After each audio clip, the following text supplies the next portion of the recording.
everyone. Welcome to 22nd DigiCon6 Asia Creative Seminar. I'm Junko Akisawa, today's MC and International Director of DigiCon6 Asia. And we will have the 22nd DigiCon6 Asia award giving ceremony tomorrow, which I'm sure everybody is excited about. And today we invite gold awarded creators of 16 regions to this creative seminar. And let's listen to their stories of their work and ask questions if you have and exchange ideas. Okay, now let me introduce our guests on this seminar in the studio first. They are also juries of DigiCon6 Asia this year. First, from Japan, Mr. Shuzo John Shiota, CEO of Polygon Pictures. Hi. Hello. Would you like to say a few words? Hi. Okay. Nice to be here. Good, thank you. Right, from England, Mr. Paul Williams. He's an animator. Hi, Paul. From the United States of America, Ms. Karen Stevens. She's a film curator, writer, and a programmer. Hello. Nice to meet you. We also have guests online as well. They were international juries of DigiCon6 Asia in the past. Now they are families of DigiCon6 Asia.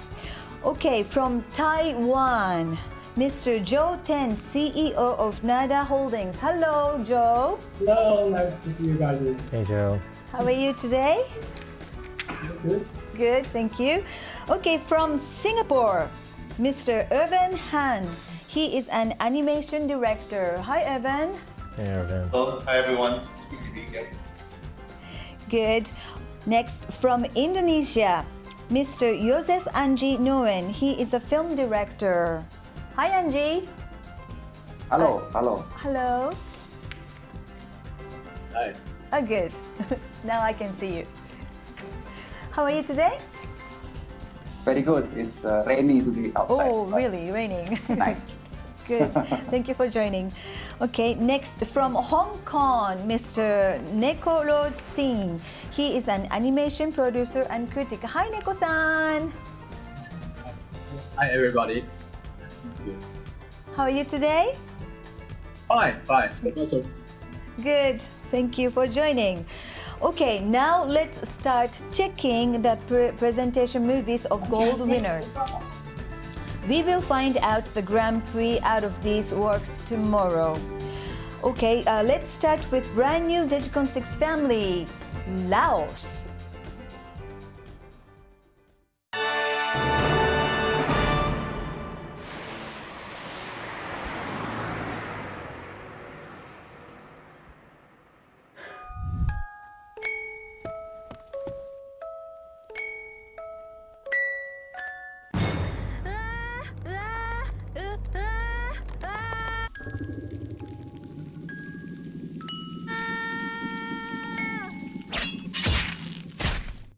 Hello everyone, my name is Wawong Pazan and I'm the creator of Montseri, a 2D animation from Laos.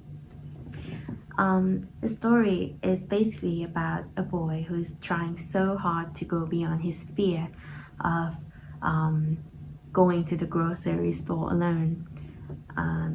For the plot, I got inspired by my two younger sisters back in the day when we were in the lockdown in a COVID-19 situation. I don't know why when it comes to going to the grocery store alone, buying something by themselves for kids, it's really hard. It's like we're sending them to a war or something. And for that reminds me a lot about myself when I was a lot younger, when I was a kid, which I almost forgot about it, all this feeling of the fear of being alone in a grocery store. And I took those ideas and went to school and then asked my friends about it. Does it make them feel the same way as me going to the grocery store alone when we were kids? And most of the answers, they said that yes, they used to feel the same way. So here comes this animation.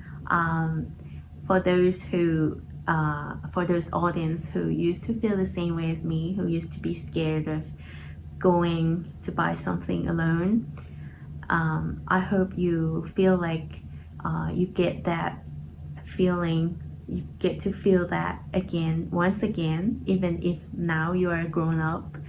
And I want you to feel like you were taken in a time machine to feel what you used to feel, what you almost forget about it when you were young again, at least. And for those who never ever feel scared of being alone in a grocery before, I hope you get a new experience from this animation. Yeah, I think that's all about it. Thank you very much for watching. See you.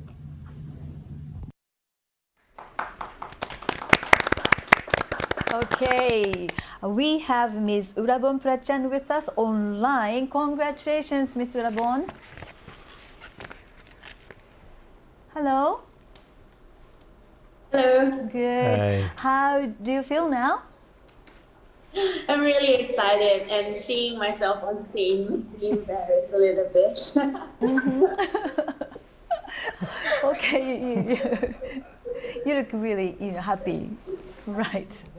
Okay. First of all, Paul, can I have your comment on her work? Sure. Well, first of all, I want to say congratulations for a lovely short film. I remember the first time I saw this, and it's funny how you were talking about your own experiences from childhood and how you would have that fear come through. And I was actually just thinking of a similar moment myself when I was younger. And I do feel as though a strength of short films particularly can be how they reflect the audience and how they feel. If you see a little bit of yourself in the film, then that's a fantastic quality. I especially like the visual design because I think it fits the story very well, and especially for children to be able to see something and to feel that even as an adult, you can feel it. So yeah, I'm just really looking forward to hearing more from you and seeing what you have to say. Thank you. Right. Thank you very much. Thank you. Right. And I also want to ask one more person online, Mr. Neko-san. Can you also give us your comment on her work? Well, I think this is a very to be anime because actually I remember when everything scary actually. It's unspeakable. Don't know why, but for me, I particularly like the touch of lines, like and very good presentation of that happens to us. But I think it can be more scary at this time. Not really scary enough for me. I hope it's more scary. Thank you, Neko-san. So, Ms. Urabon Prachan, how do you feel after listening to all those comments? I'm very happy because I've never heard the comments abroad before. This is the first time that I heard comments from other countries, from the professors. Thank you very much. Okay, thank you so much, and congratulations again. Thank you. Oops, sorry. Right, okay. Those, I have information here. Those who wish to watch all the awarded short films on DigiCon6 this year, please check the special site of 22nd DigiCon6 ASIA here. You can check all the short film the awarded films here, okay? Right, let's move on to the next presentation video of another brand new DigiCon6 family, which is Mongolia.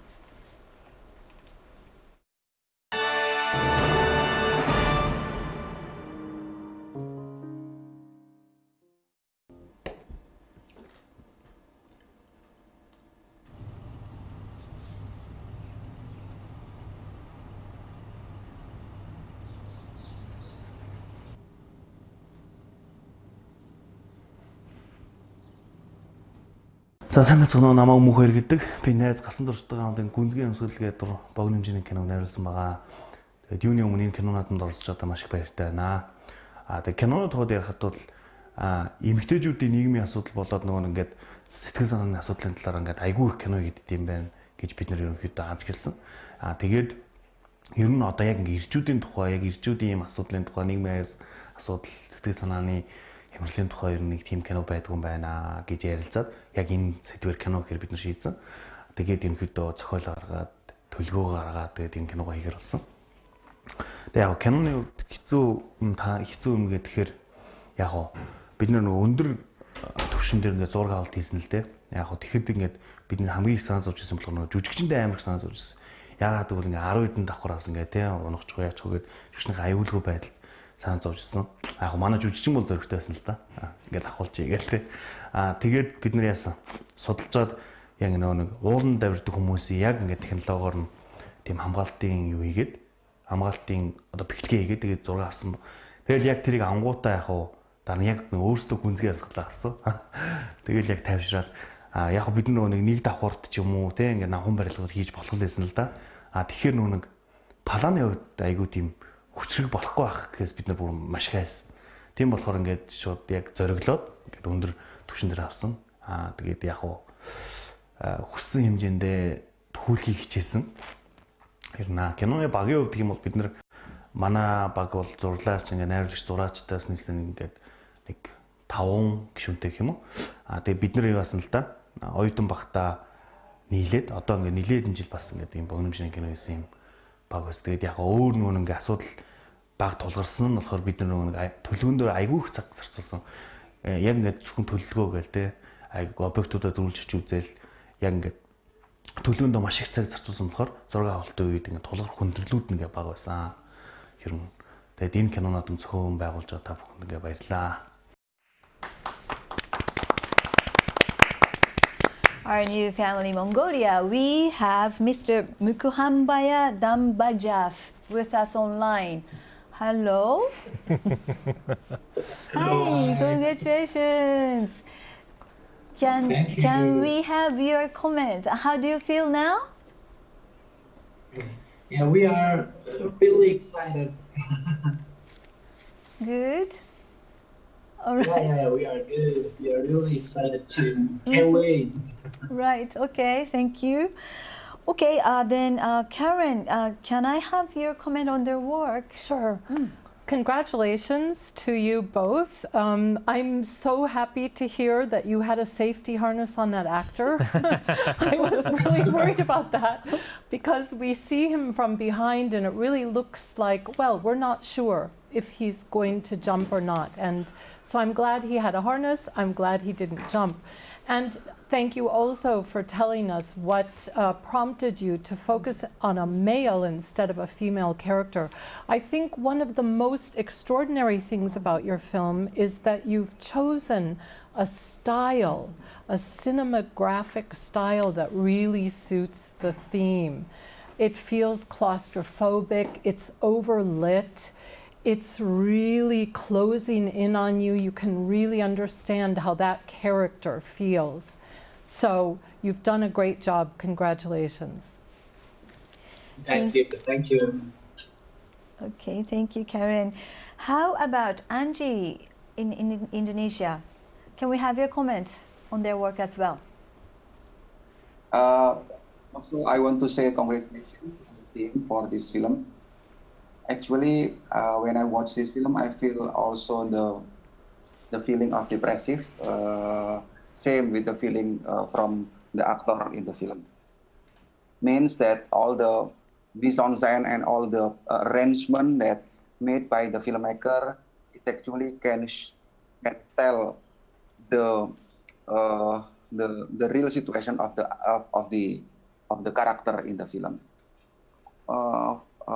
I also made quite a lot of short film, and one of the most difficult scene to make is actually when we should put our actor in anxiety or in a depressive condition, because it's kind of a very lowest level of a psychological condition of a human being.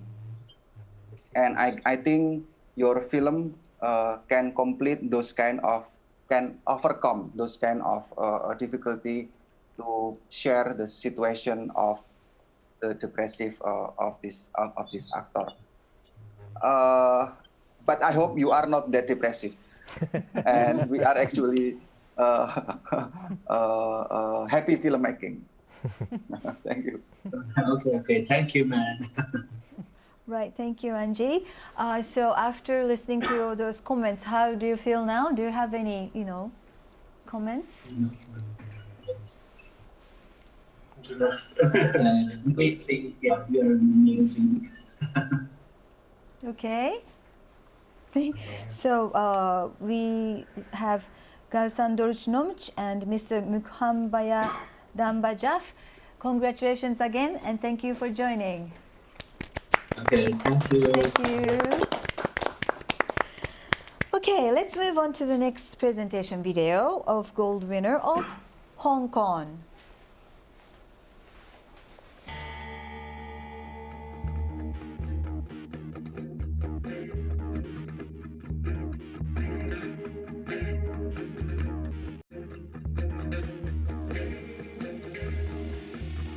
Hello, I'm Kong Ki. I'm the author and director of The Dragon's Delusion, 離騷幻覺. The Dragon's Delusion is a visually unique, highly stylized sci-fi story. This is not only an animation, this is also an untold secret of our soul.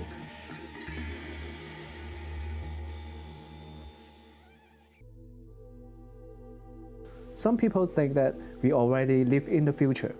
Is that true? Can our imagination about the future expand beyond the limitations of our own time? Dragon's Delusion is an attempt to break out of such limits. If humans can merge further with machines and networks, can our feelings ever be released? Without our body, will our soul become any freer, or will we lose our sense of self eventually?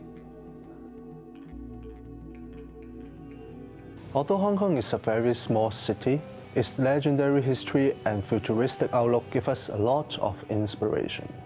The creative minds behind this production have made many imaginative works in the past, including the comics Travel to Hong Kong with Blur. Last year, we produced our first pilot with extremely limited resources and received a lot of enthusiastic reactions. The search for eternal life is an incessant obsession of mankind. 2,000 years ago, Emperor Chen Qiwang conquered all 6 warring states. After creating the first unified Chinese empire, the emperor devoted his energy to the search for the elixir of life. He failed ultimately. The Dragon's Delusion puts forward a hypothesis. If the emperor did succeed, what would the world be like? In this story, the emperor implements an eternal life project that seeks to merge man and machine and successfully create an absolute tyranny in a world where human beings, robots, and cyborgs live alongside one another. Today, the Chinese people commemorate the patriotic poet Wat Yun with the Dragon Boat Festival. In the submerged memory of Mr. D, Wat Yun was one of the few priests in ancient times who could usher souls into a hyperspace, which created immense pleasure for Wat Yun and eventually caused him to drown himself. Mr. D wants to find out why a robot like him processes this memory. Does it mean he had a soul too? The most challenging part of this time of the production is we trying to get cooperation with different small independent workshop and animation studio. We got originally different kind of style, and we try to combine our technique and workflow to build up a new pipeline that we can fit in different, maybe young talent, fresh grad animators or freelancer, or even a mature director into this project. This is the most challenging part of our production. We hope after this practice, we can encourage more studios to cooperate and produce more and more new animation in the future. I hope after this production we can overcome our weakness and move forward and even further. And finally, thank you TBS and DigiCon6 ASIA. Even under this difficult time, we can still hang on together and we can gather with all the passionate creators over the Asia. Thank you very much. It is very beautiful. Thank you. Right, from Hong Kong we have Mr. Moses Yu Hei Lin today with us. Hello, congratulations. Yeah, hi. Nice to meet you, and it's pleasure to be here. And I'm not Konki. Some of you might be some disappointed, but I hope I can explain to you more about this movie if you guys have any question. Right, thank you, Moses. Well, he's a key designer of this work. So, John, can I have your comment on his work, on their work? Yeah, I mean, first of all, Moses, you've got a really great first name. Very memorable. And congratulations on the work. I remember seeing the first title. I think it was submitted 2-3 years ago in DigiCon, and it created, you know, a huge wave of interest in the first title, just because it was so original. It had, and we had heard that you guys have come from a comic background, going into animation, so you know there was a brute force to it. There was definitely originality in terms of the theme merging real historical characters with cyberpunk and merging, you know, your distinct colors and crazy music and psychedelism. You know, it has a huge force to it, even though it's very rugged. Now, one of the joys of during on DigiCon in, you know, for multiple years is seeing the transition of the artists that have applied, you know, multiple years, and it's really amazing how you guys have retained your originality, your brute force, but the ante is upped. You know, everything is a little bit more elegant. The animation quality is higher. Edmund Yeo, who was one of the jury members as well, he commented on how the sound quality and also the acting, because I mean I can't understand the words itself, but the acting itself had progressed as well. So in all elements, you know, it's progressed significantly, and I commend you guys for doing so in just a few amount of years. And it just as a piece, it's wonderful. I can't say I understand everything. Even with the first piece, I couldn't say I understand anything. The second piece, I still can't understand everything. But I love how you're screwing with my mind, and it makes me ponder, what some hidden meanings are, what are some emotions that you're trying to portray without being, very overt. But yeah, it's a sign of a really good short piece that conjures up lots of imaginations on the side of the viewers. So congratulations for an overall great work done. Thank you. Okay. And also, let's ask Joe what he thinks about their work. Okay, first of all, congratulations on the work. It's beautiful, and I didn't know it's half of the studio combined together to get this work down. It's very, very difficult. Yeah, several studios to work together to get this. And I especially like the idea of can the robot have a straw. I watched 3 times so I can actually understand how how the work is. Actually, how can we identify our body? Now it's not a robot. How can we identify if our soul has never been carried out to the next body, or it's just another life, continue with another different body? And how can we identify the feelings we have? It's the feeling we actually feel. So, well, it's like a Buddhism on my point of view, and I like it. And but still, I don't get the color. the color is wow. It's a wow. I have no words for it, but I like it. Congratulations. The color is actually based on the pre-make principle. So you know when we print something, we have the CMYK principle.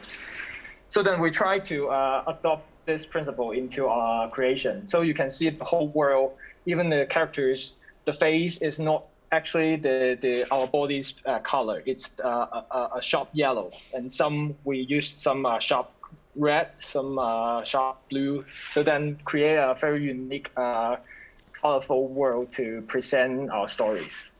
And thank you for your compliment. Nice work. Thank you. Good. Thank you, Moses, and congratulations again.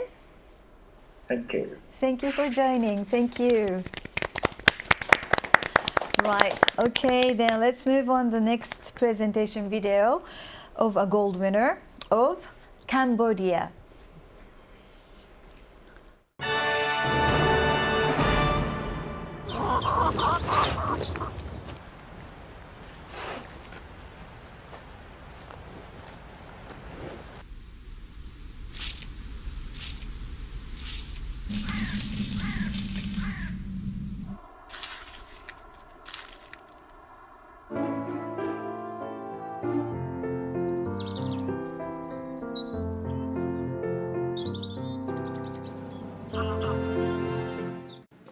Hello, DigiCon6 ASIA. My name is Peja from Cambodia. My group is called Colorville with 2 members.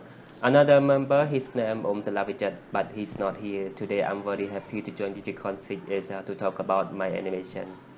Okay, I will start interpret now.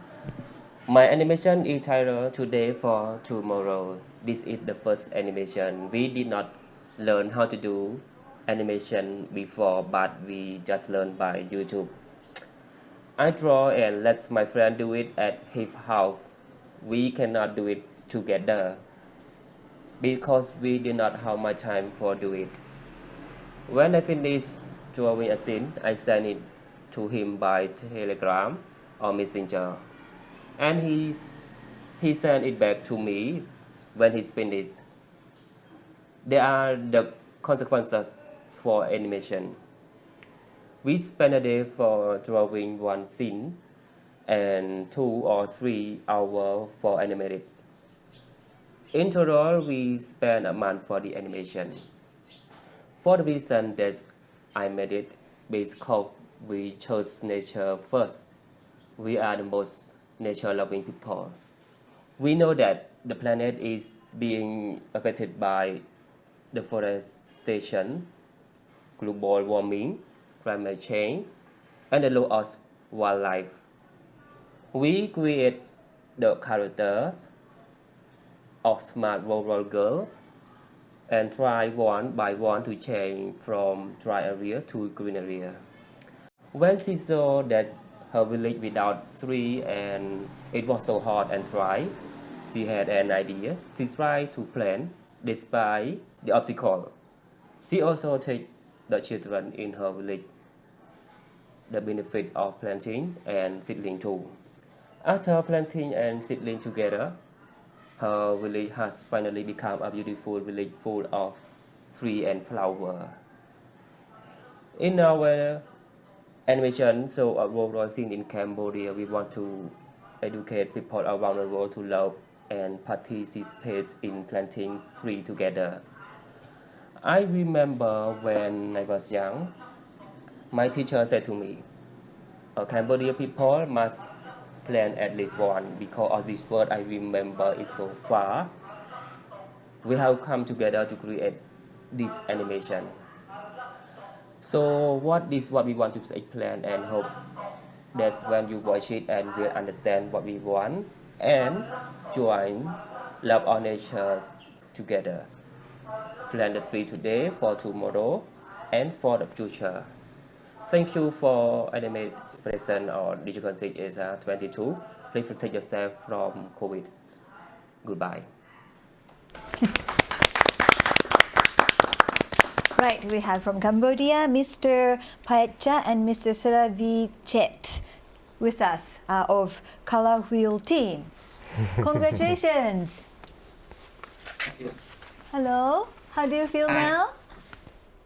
So feeling so nervous and happy together.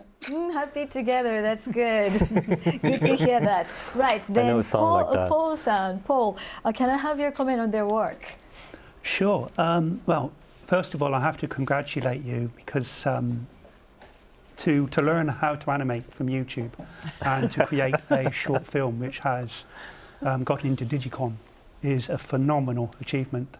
I personally love films of nature, and when I saw this film, I really did feel as though you love this subject, and I do feel as though with this visual style as well, it works very well, and I'm really curious to know your inspirations on the visual style as well, as whether there's any Cambodian heritage in visual style, what influenced you in that sense, because as a European I do feel there's a uniqueness there that I haven't quite seen before. A few years ago I worked on a Cambodian film which did quite well, but one of the things that really stood out for me is the phenomenal talent in Cambodia in terms of how quickly you learn animation. If I remember correctly, one of the studios working in Cambodia had only just started on that production, and by the end of it they were producing work in parallel to European standard, which takes generations normally. And I'm excited to see for the future of Cambodia in terms of your love of nature and animation as well. And yeah, I'm just really curious to hear what you say.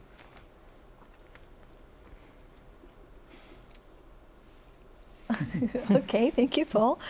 Okay, let's ask Irvin as well from Singapore. How did you like this work? Yeah, hi. Yeah, I echo what Paul just said. To have done this, did you guys say you did it in a month, or you learned the animation in a month by YouTube? I mean, I think it's just incredible. I know the animation style is quite simplistic, but I think that there is a very interesting sense of calm and peacefulness when I watch the film. I've watched it multiple times. By the second or third time, you start to really get into the sense that you're telling a very important message, but in a way that is very soothing and very comfortable. I think just in terms of the style, it's really interesting. It really reminds me of different kinds of Southeast Asian art. Very, very like mural, very illustrative, very strong, very defined kind of strokes even in your painting style. So it. I mean, I've seen so many DigiCon films over the years. I think DigiCon sort of stands out for me because every film I see DigiCon selection has always been very, very different. And I think yours fit very nicely into that tradition, even though, you guys obviously have just started doing this. So I think Cambodia, the animation industry is very, very young, but I think there are some good talents, a couple of studios that's coming up. A couple of years ago, I met a friend, a Cambodian French director, Denis Do. So his film actually won the NSA Crystal 2 years ago. It's called Funan. It's about the Khmer Rouge regime. And I think there is really a lot of interest in this part of the world, particularly Cambodia with its history and all that. So I think animation really is an interesting art form to tell those stories. So I really encourage you guys to keep going at it. Whether it's YouTube or other kinds of ways to learn the craft, yeah, please keep going at it. Thank you so much. Thank you. Right. Would you like to say anything, both of you? Yes, we are so excited because this video is really our first time, and we know we have a lot to learn in this case. And we're so happy with this our first animation. Thank you. Right. Irvin was saying that, whether you learned how to make animation film in a month or you made this film in a month, which was it? film. We make this animation in a month. Wow. Of course, in fact, I have learned this kind of motion graphics for several years, but not only YouTube, I just learned by e-learning. From many sources from the internet that I can find. Okay, well, thank you and congratulations again to the team Color Wheel. Thank you. Congratulations again. Right, okay, let's move on to the next presentation video of gold winner of Sri Lanka.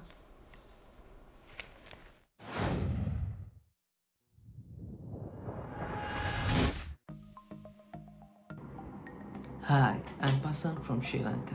Let's see how my short film Mohini came to life.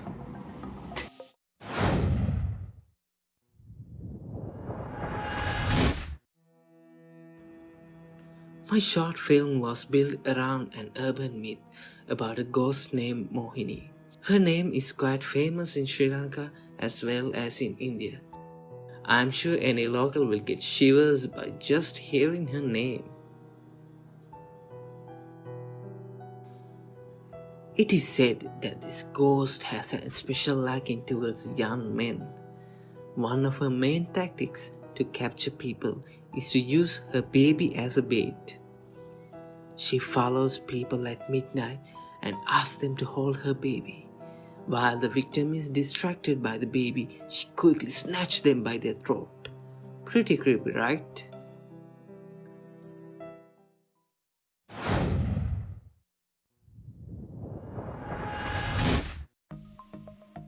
So I took this horror story as base and added some humor into it to make my own version of the story. Let me quickly summarize the story I came up with. Siripala, a young office worker, returns home after a tired night shift. He has to cross a cemetery to get to his house. On his way, Mohini the ghost tries to capture him using different tricks. But Siripala wisely avoids her. Frustrated, Mohini transforms herself to a beautiful lady, tries to trick Siripala again. Lucky for him, he gets saved by his wife just in the nick of time.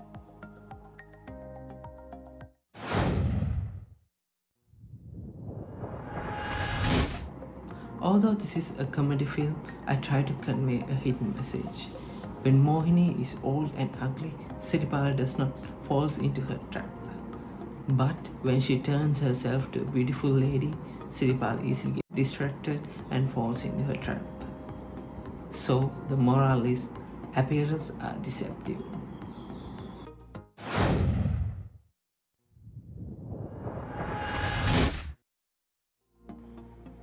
There are only 4 characters in this movie.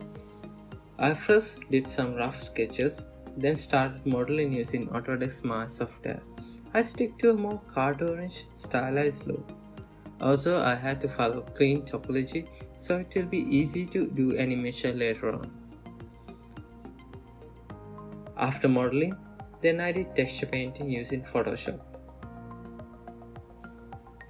For locations, there were only 2 main backgrounds, which is the cemetery and the cave. I followed the same steps to do modeling and texturing.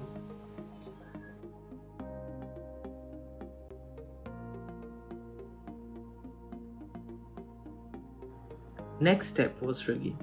I had to do complete body rigs and facial rigs for characters so they can be fully animated. I used Maya together with Advanced Skeleton plugin for rigging.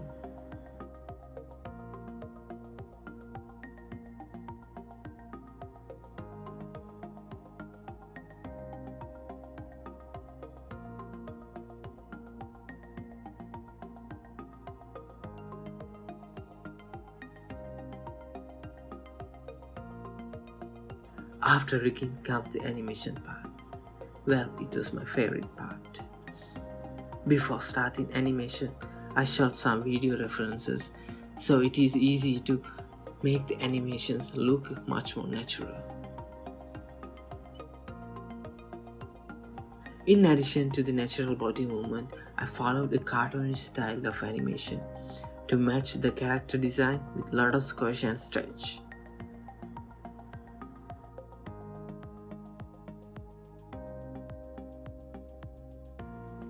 Finally, I did lighting, rendering, and composition. Mental Ray render engine was used to do rendering. Rendering is the most time-consuming task.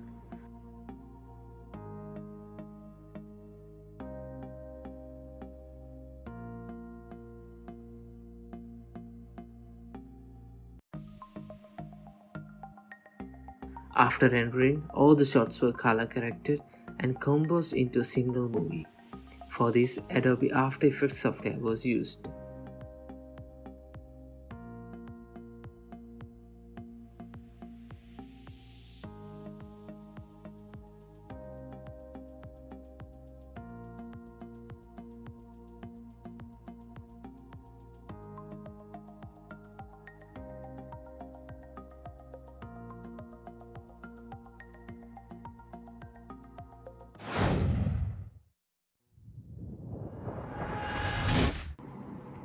The biggest challenge I faced while making this film was the lack of resources.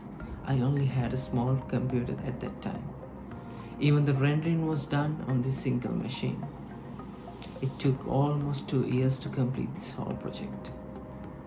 This was my first attempt to make a 3D short film, so I had to do a lot of research and follow a lot of tutorials. I also had to look into a lot of documentation. And overall, it was a good learning experience. So everyone, that's my story.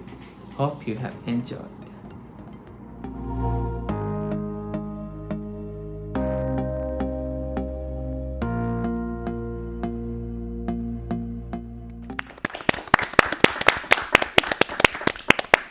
Yes, we really did enjoy your story. We have Mr. Pasa Madhusanka with us online from Sri Lanka. Hello and congratulations.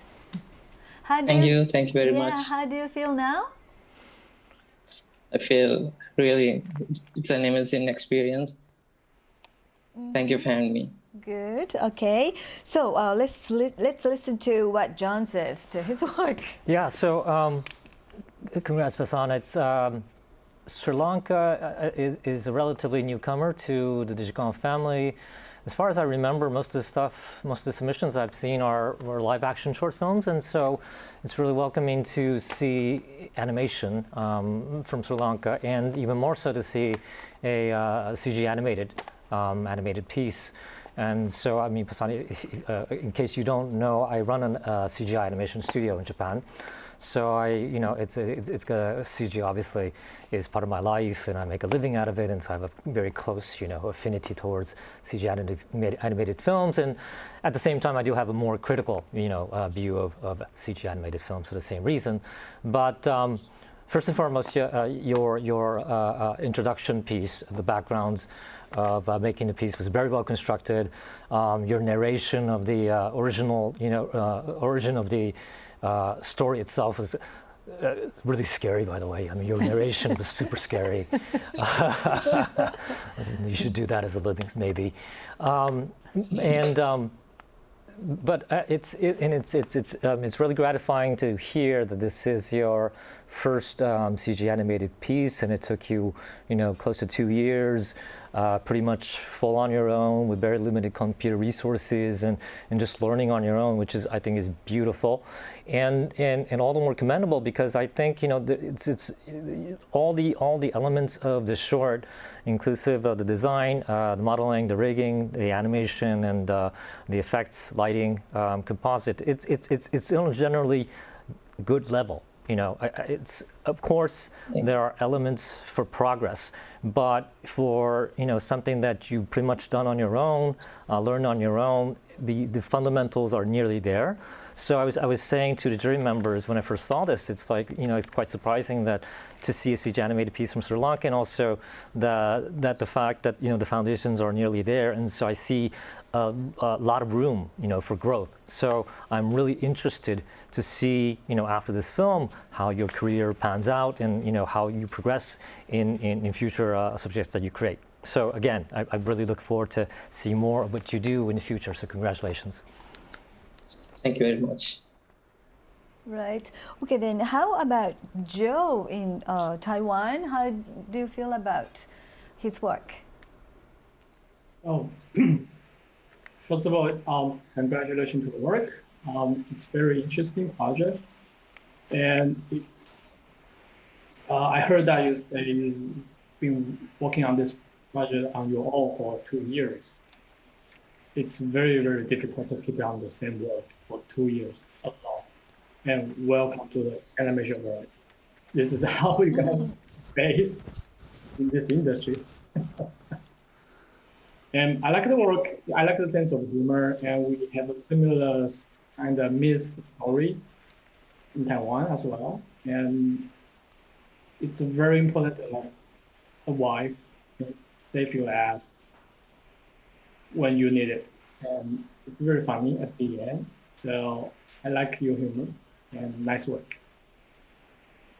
Thank you very much. So, So Pastan, would you like to say anything after listening to their comments? Yeah, of course. This is the first time I'm getting comments from an international panel. So thank you, DigiCon. Thanks for the exposure. Good. Okay. Well, congratulations again, Mr. Pastan Madhusanka. And thank you for joining. Thank you. Thank you. Congratulations again. Right. Okay, let's move on to the next presentation video of gold winners of Vietnam.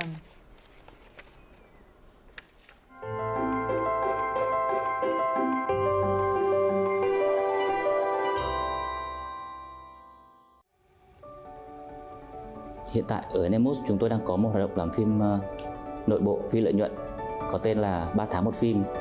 Hoạt động được tạo ra trước hết nhằm mang tới sự thử thách để thúc đẩy các thành viên không ngừng nỗ lực, đồng thời tạo sự gắn kết giữa các nhóm với nhau. Việc tạo ra những sản phẩm hoạt hình chất lượng cao của người Việt là con đường mà chúng tôi đang theo đuổi. Và hành trình 7 tuần từ ý tưởng cho tới hoàn thiện của Monkey Cannon là một hành trình đầy ngoạn mục trên con đường đó. Đó thực sự là một câu chuyện đáng nhớ và đáng tự hào của riêng Animus chúng tôi.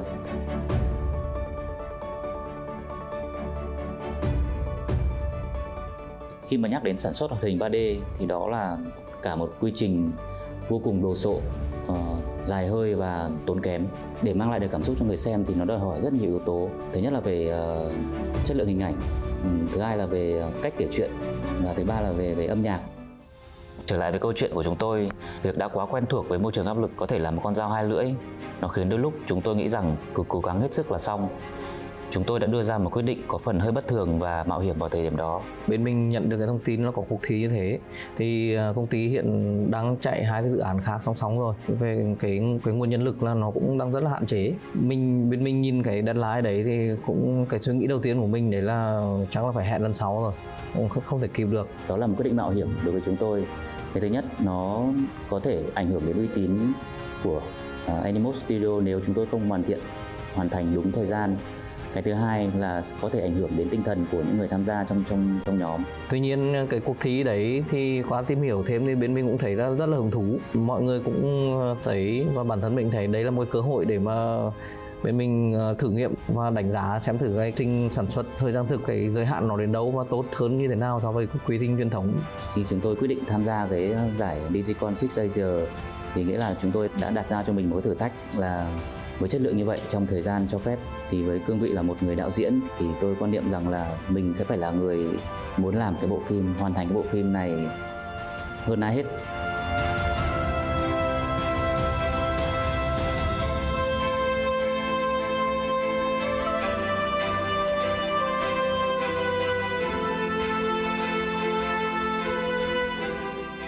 Bọn mình có khoảng 2 tháng để sản xuất cái phim này, thì với cái thời gian ngắn ngủi như vậy thì việc thay đổi kịch bản là không thể tránh khỏi. Trong quá trình sản xuất Monkey Cannon thì bọn mình vẫn phải đảm bảo tiến độ cho các dự án khác của khách, nên là việc phân bổ con người nó là một bài toán khá là lớn. Chúng tôi chỉ có 7 người để sản xuất được 80 shot. Vì đội ngũ quá mỏng cho nên một người chúng tôi phải đảm nhận rất nhiều vai trò khác nhau trong quy trình sản xuất. Cho nên để mà có thể hoàn thành được dự án trong cái deadline cực kỳ gấp như thế thì mình cũng quyết định sẽ sử dụng motion capture và cái Unreal Engine để giải quyết hai cái vấn đề lớn nhất, đấy là cái khối lượng diễn hoạt cần phải thực hiện cho cả gần 100 shot đấy, và thứ hai nữa là cái thời gian để mà render cái phim này ra. Điều đó đồng nghĩa với việc diễn viên phải vận dụng kỹ thuật diễn cường điệu để mang được nó vào trong màn hình.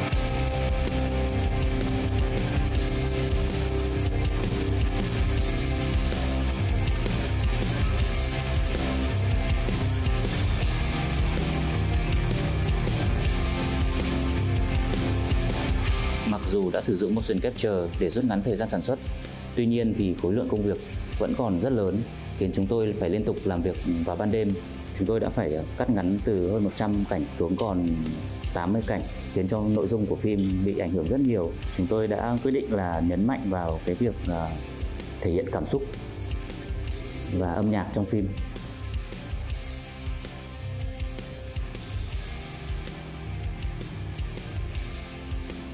Cùng với việc thức đêm liên tục để kịp tiến độ sản xuất khiến chúng tôi có những giai đoạn tinh thần bị trùng xuống, nhưng cuối cùng với khát khao được hoàn thiện bộ phim đã giúp chúng tôi vượt qua được những cái khó khăn trở ngại đó. Với cái khối lượng và thời gian như vậy thì đã có những lúc mình nghĩ là bọn mình sẽ không kịp gửi phim đúng hạn, nhưng mà với sự quyết tâm của tất cả mọi người thì bọn mình vẫn hoàn thành được tiến độ đặt ra. Sau khi hoàn thành bộ phim ấy và submit được trong đúng cái deadline của mà bên ban tổ chức cho phép, thì điều đầu tiên tôi rút ra đấy là cái team mình và studio mình có những cái tiềm năng mà mình nhiều khi không đặt vào cái hoàn cảnh cụ thể và khó khăn cụ thể như thế mình chưa khai phá được hết. Sau khi thực hiện bộ phim này thì bọn mình đã rút ra rất nhiều kinh nghiệm và bọn mình càng tự tin hơn trong việc ứng dụng motion capture và Unreal Engine trong việc sản xuất phim này. Chúng tôi rất tự hào về đứa con tinh thần của mình.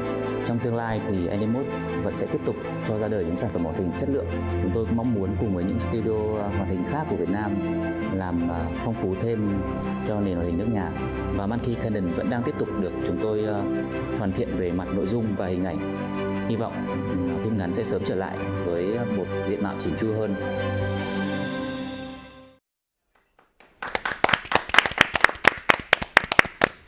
Okay, we have three people from Animal Studio today online, Mr. Tuan Anpan and Mr. Dog Nguyen and Mr. Quan Nguyen. Congratulations. Hello. Thank you. Hi. How do you feel now? Yeah, very excited to have won and to be here today. Well, congratulations. Okay, let's listen to Paul. Can you give us your comment? Yes, well, first of all, I'd like to congratulate you on the quality of the short film in such a quick turnover. When I saw this, I had no idea that you had only spent about 3 months on this. It did feel as though you had spent a lot longer on it. And so hats off, kudos, fantastic work there. In terms of technical aspects, I think, as I say, it's a very high standard, more so because of the turnover and the schedule. So I hope you all got to have a good party afterwards and you enjoy a little bit of a rest. And please, for the next project, take a bit longer if you want to. In terms of a story, I can almost remember the last time I went to a circus when I was very young, and I could feel some of the ambience in that. And I am curious as to whether any of you have been to a circus recently, or how you got the feeling of the setting into the short film, because that's something that does strike a chord with me. In terms of the storyline, I think it's the idea of empathy is something which anyone hopefully can understand, and especially children is a really good lesson to teach them. So anyone that watches this story will get the idea of caring for other people irrespective of their social status, and that's something which really hit home for me as well. But I will also add on top of that is the design sense kind of threw me into a false sense of security, I'd say, because I was expecting a more lighter story, and then when the narrative kind of opened up towards me, it kind of doubled the impact in any way. So again, I'm just really curious to hear about how you came about the story, the theme, whether it's a personal aspect that you've looked at, or whether it's just a greater subject you feel people need to listen to more. But again, congratulations, wonderful work. Thank you. Yeah. Okay, let's listen to Neko-san as well. Neko-san, how do you like this work? Well, actually, I haven't watched any Vietnam animation before. Mostly it's from DigiCon6, of course. And this one is most, I can say, very rich animation with very good technical support. I didn't know that Vietnam has such technologies in animation. I mean, very good equipment, motion capture, and I can see all in the documentary is very good produced. And I think the only thing is your lack of time. If you have more time, the film, will be much better. Of course, at this moment, it's a very good children animation, also for children, because the characters are lovely, the story is simple and moving, and the action is all around. So I think it's a very good product already. One particular comment is that for the characters, I mostly love the little girl, really cute and lovely. But for the monkey, I think the monkey is a little bit more human-like. It can be more monkey-like, I think, because now it just looks like a little boy. Of course, with the relation with the girl, I think your intention to make it look like a human. But I prefer the monkey is more monkey, and the balance will be better. I don't know, maybe try next time. So anyway, it's a very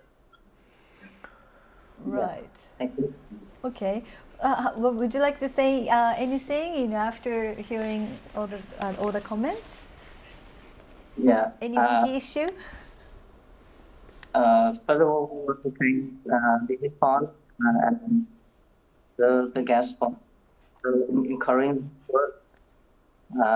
We still have a lot to improve and to invest into, but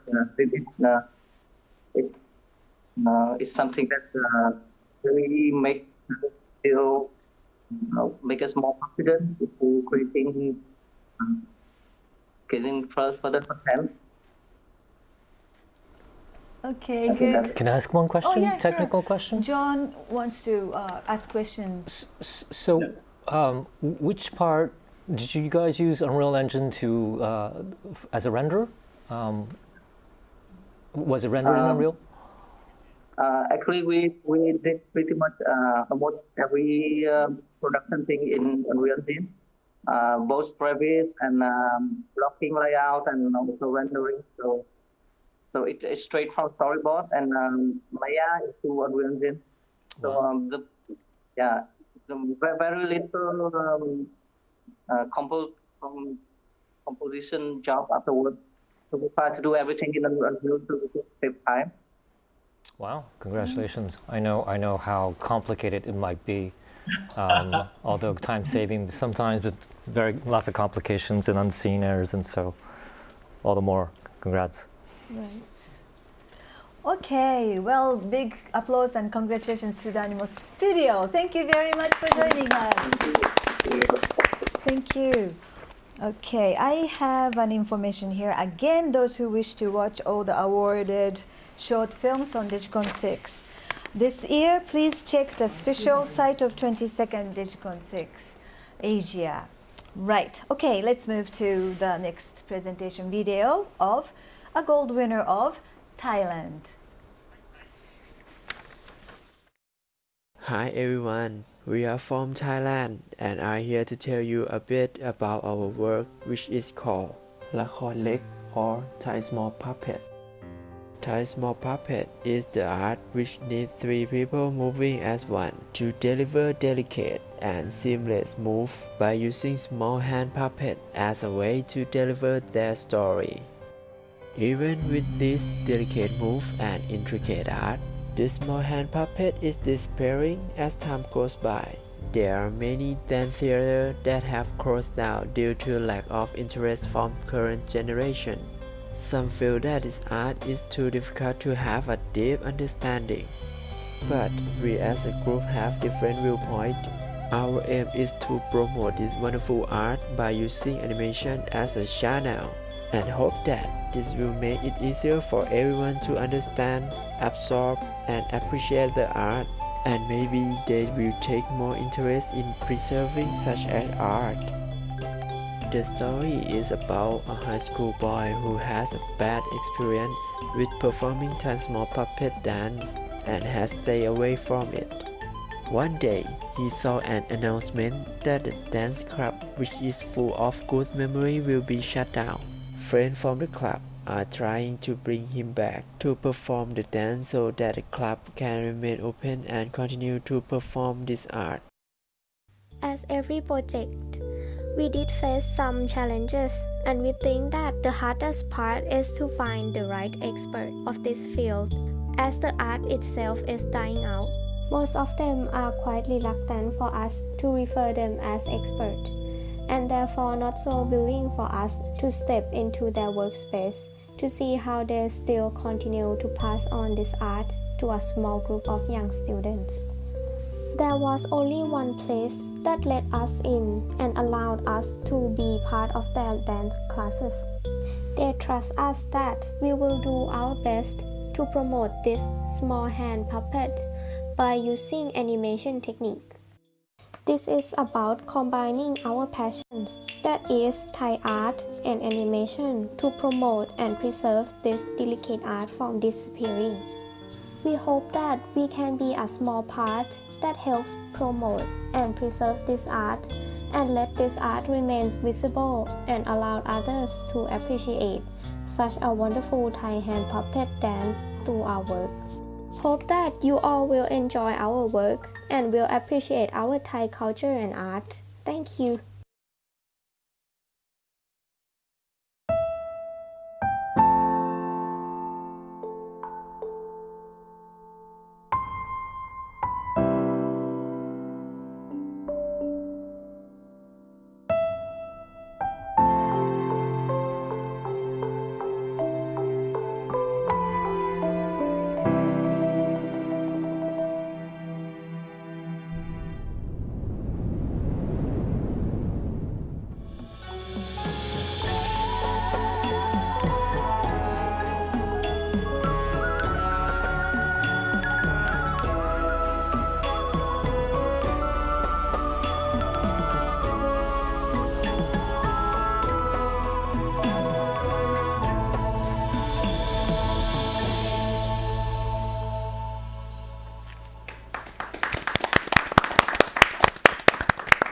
Right, we have Ms. Patula Vashkutu with us online today. Congratulations, Patra. Thank you. How do you feel now? I'm so excited. Good to hear that. All right, then, John, can we have your comment on the work? Thank you for the presentation. I mean, it's wonderful to see the animation itself. I mean, the title itself, but it's equally wonderful to have seen your presentation, because I did not know the significance of the art form that you were depicting in animation, and that it is a dying art. And you guys being so young and being so respectful of the traditions and having the passion to keep it going, you know. And so hearing the emotional background behind creating the animation made me appreciate the piece even more. Because I did not know about that art form, and at least to me, your objective succeeded. Because I found it fascinating. I found the art form fascinating. We in Japan have a likewise puppeteering art form. However, what I found interesting about your art form is that the main characters, the puppet, however, the puppeteers act in absolutely the same way as the characters. So there's a two levels of acting going on, as opposed to say our art form, which is bunaka. They wear black robes and they try to be as inconspicuous as possible. So it was really refreshing to see the comparison, between a likewise art form. In general, the technique was wonderful. I think I especially liked how the piece itself was lit. The lighting was very, very emotional. And so, yeah, very enjoyable. Thank you for the animation, also for introducing us to that art form. Thank you. Okay, let's listen to Anji's what he thinks about. Okay? Well, congratulations again with the achievement for this animation. I see that you guys in the team make a kind of a two level of animation, because what I see from the puppet itself is actually recreating the human or the creatures as like a first animation that maybe appear in the world, because like the puppet is look like an animation, and then you make the animation of the puppet. So it's kind of a very difficult, I guess, because you need to also to recreate the movement of the puppet, but also the movement of the puppeteers who move the puppets into the animation. So it's very complicated how to make a decision. When I see your process also using the models, I think I saw the similarity between the model movement and the animation when we saw it as a film. And I'm quite surprised also in the middle of the film, this animation is changed from the I think it's a 3D animation form into the 2D animation form, which give me another excitement. So I feel that the importance of the issue of this film is probably, I can say it's a very global issue that we cannot leave our culture, and we need to preserve the culture. And I hope that this kind of animation, like what you did in this film, help a lot to young people to get into fall in love again with the puppet.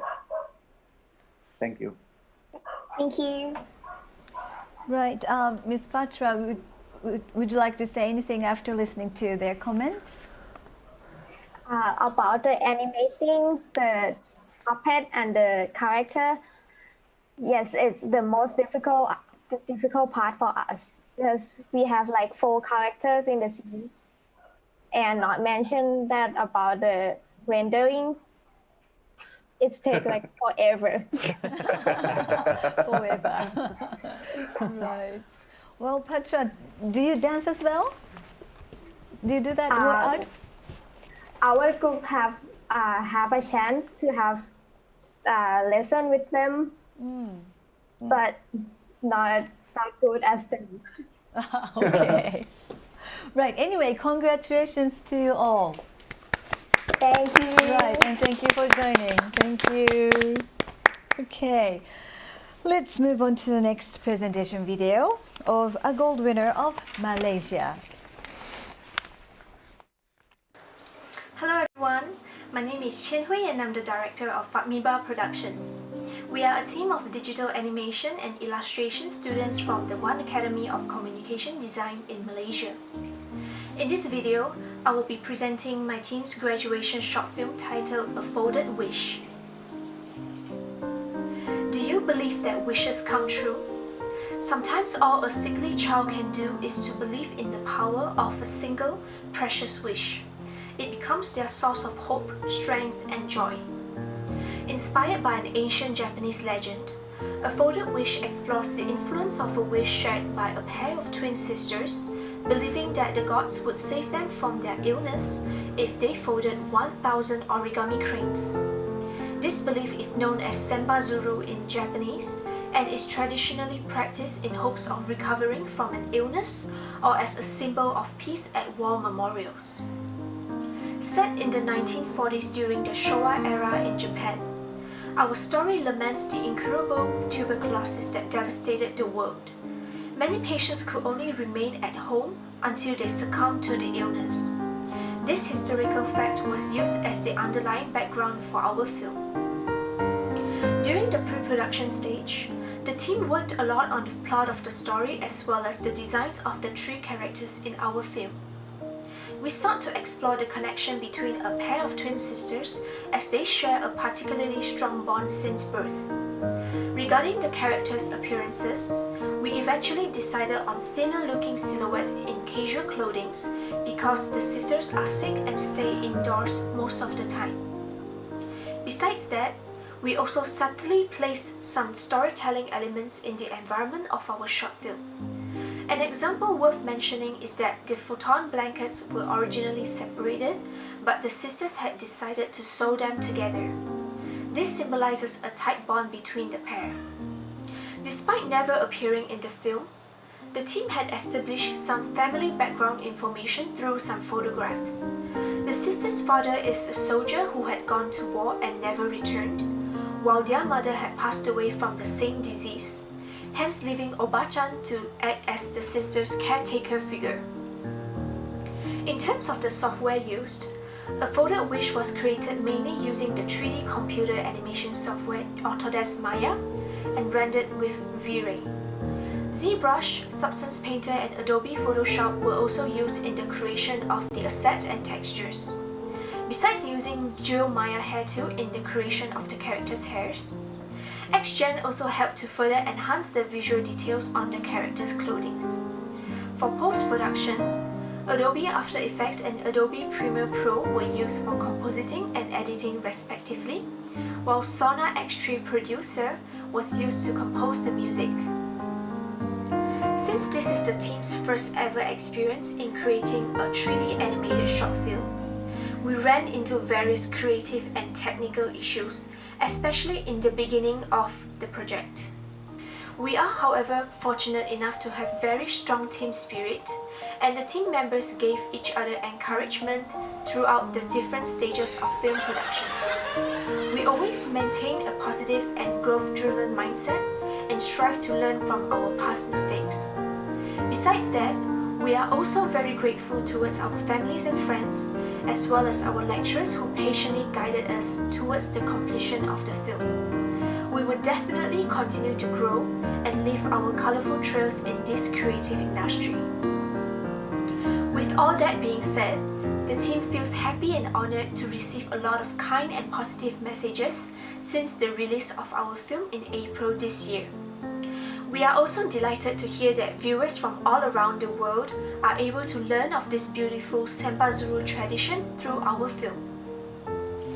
The news definitely came as a surprise to us when we found out that we had been selected as Malaysia's Gold winner in the DigiCon6 ASIA short film contest. We are very grateful towards the organizers and the judges, and it still feels surreal that we are representing our country in the final round of the competition. We definitely hope that the viewers in Japan will enjoy our short film. Thank you very much.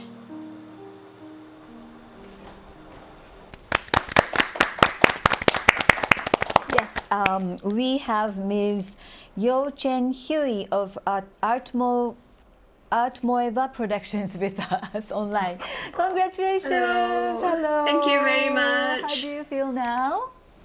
I feel very excited. This is my first time joining an online creative seminar like this. It's nice to meet and connect with the DigiCon6 ASIA community. Right, thank you. Okay, Karen, can I have your comment on her work? Yes, I'm very happy to be the one commenting to you because I loved this film so much. It made me cry. Thank you so much. It made me cry. I was so moved when I saw it. I was so impressed by the animation. I was, especially as a non-Japanese person living in Japan, impressed that you had managed to capture Japan so convincingly, so thoroughly, so beautifully in this story, which of course is a Japanese story. But you know, I remembered, oh yeah, my niece, when she was really young, was really inspired by Japanese manga and animation, and she started creating copies of things, and then she moved on to create her own work, and now she's working as an artist online. So I am really hoping that you continue not only to explore this kind of theme that's so moving, so emotional, as well as so beautifully graphic in your upcoming work. And I just want to mention two things that I was most impressed about. The first one is on the shoji screens, you have some beautiful shadows that you've captured, which is a very sort of Japanese style from long ago theater. And also the photo book that you create for your end credits. Wow, that's really going above and beyond. And I just thought this is really, really a superb work. Congratulations and thank you. Thank you. Right. Okay, let's listen to Neko-san as well. How do you like this work? Well, I like it very much. It's really impressive. Last year I was in Malaysia, in Kuala Lumpur, to visit some animation studios there. And then I know that Malaysia has many big studios doing very good work, good animation for Japan, for the States, and everything. But I didn't know that after watching this film, even students can do such beautiful work and very well produced with very good techniques. And also the research. I think the research is very important because you are doing some stories from other countries. So you have to look for photographs and everything, materials for your art design. So I think even just research is doing very well. And then your execution is very professional. I can see every little thing, the textures, the mapping, everything, and the design of the movement is very unique because it's a very emotional memory, you may say. Everything is a memory, very sentimental. And then everything is expressed within the character's movement or facial expressions, and then all the detail without any dialogue. And I think everything you do is just fine, just good. So make it a very good production. And it's really amazing. I'm looking forward to your next film. That's it. Right. Well, Ms. Yo-Chen Hui, what can you tell us your feeling now after listening to all the comments? First of all, I would like to thank the judges and guest commentators for taking the time to review my team's short film, A Folded Wish. Yes, my team is still very new to filmmaking, and we really appreciate all the comments and feedback given. So we will keep them in mind for any future projects. Thank you very much. Can I add one thing? Oh, yes. Well, John has a question. So if any of your team members are still looking for work and we haven't snatched you already, our studios in Malaysia and Tokyo have our doors open. So wow. Thank you very much. Okay. Right. Well, big applause to Art Moeba Productions and congratulations again. Thank you for joining. Thank you. Right, okay, let's move on to the next presentation video of gold winner of China.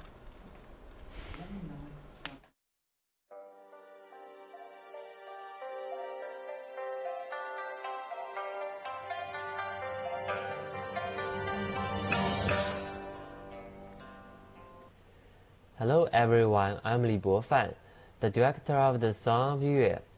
The Song of Yue is a short film full of opera elements and Chinese flavor, inspired by the childhood experience of Shaoxing opera empire Ying.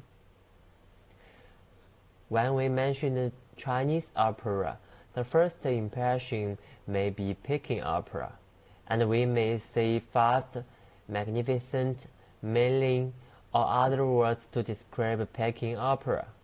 However, Shaoxing opera, the second largest type of opera in China, has the opposite feature from the Peking opera. From this video, we can see that different from the masculine feelings of Peking opera, Shaoxing opera is slow, feminine, and graceful, with the theme of a touching love story as its main theme. On the animation design, emphasize the feelings of the feminine, implicit beauty. So during the animation production, the animation design is very difficult. Unlike Peking opera, it doesn't have strong rhythm, requiring us to find key features from the continuous performance and rebuild the key pose. Look at this performance. I deliberately softened the animation. I still feel that the animation design is worth further discussion and optimization. Next, please look at the video features of our works. We used digital painting combined with 3D software to achieve the works.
Okay, this is a Chinese opera animation.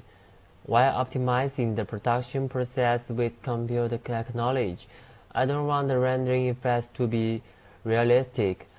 I try to remain the original feelings of 2D design more, weaken the sense of realism, and have more painting feelings. That's why we decided to do it this way. At last, a brief introduction to our shading material.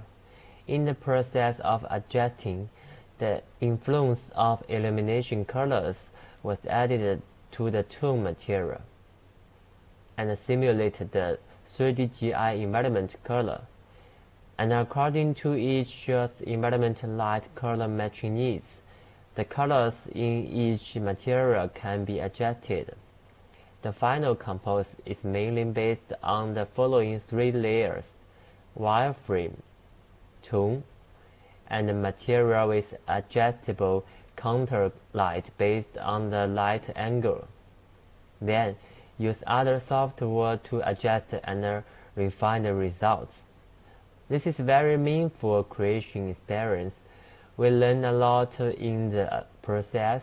I'm very happy to share the presentation to friends all over the world here. Bye bye.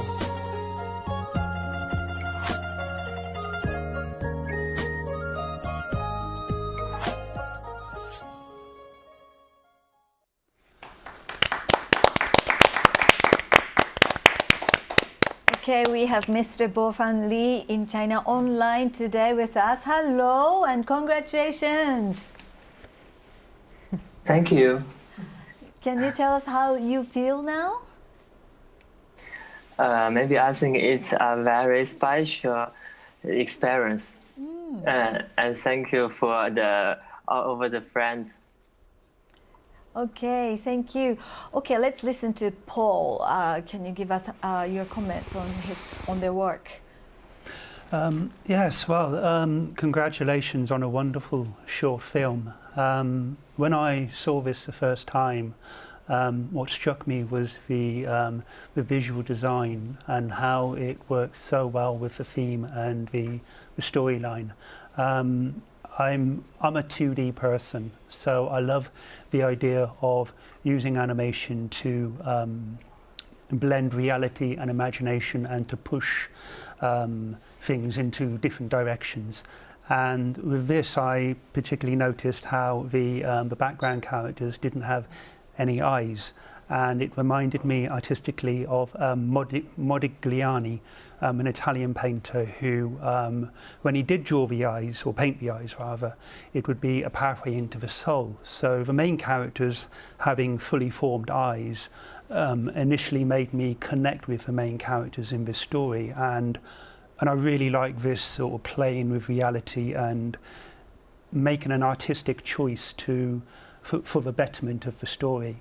In terms of the Chinese opera and the heritage and the culture, I absolutely love these kind of subjects, and I'm a huge fan of seeing this in short films because it does give a very personal take on your history, on your country's history, and I think it's been done very well here. And I would just love to hear more about your design choices and the reasons for the background characters, and whether you have any artistic influences in the visual design. And again, wonderful work, and thank you for showing. Okay, thank you for your wonderful suggestion again. Thank you. Okay, how about Evan? Can I have your comment as well? Yes, you can. Yeah, I love this film. I like it a lot. Great art direction, great production design, great cinematography. And again, echoing what Paul said, the idea of using this Shaoxing opera as a cultural context to tell a story that reflects, even today, certain aspects of our societal reality. I think it's really interesting, even though this happened a long time ago. There's a lot of character and emotion. It's actually, for me, it feels like a very big story, trying to condense it into 6 or 7 minutes. But I think you've done a great job. I do wish that there was a little bit more singing. It might be difficult. It might be the issue of a resource or constraint. But whenever the character sings, I think even if you don't understand what she's singing, I mean, music just tells a story in a certain way, and you really feel her emotion. We only see her sing a little bit in the beginning and at the end, but in the middle we don't hear her. I think that would have been a really nice way to tell sort of her story, because the rest of the film is silent. And Shaoxing opera has such a melancholic sort of a feel to the songs, and I think that would really be great. Maybe in the future, if you have time, maybe you could add a little bit more singing to the film. But other than that, I think it's great. It's terrific. It's one of my favorite films of this year. So congratulations. So, Mr. Lee, how do you feel after listening to all those comments? Yes, thank you for so many people gave us the inspirations, so we maybe do the better in the following time. Right. Okay, thank you very much and congratulations again. Thank you for joining. Thank you. Okay, then let's check the next presentation video of a gold winner of India.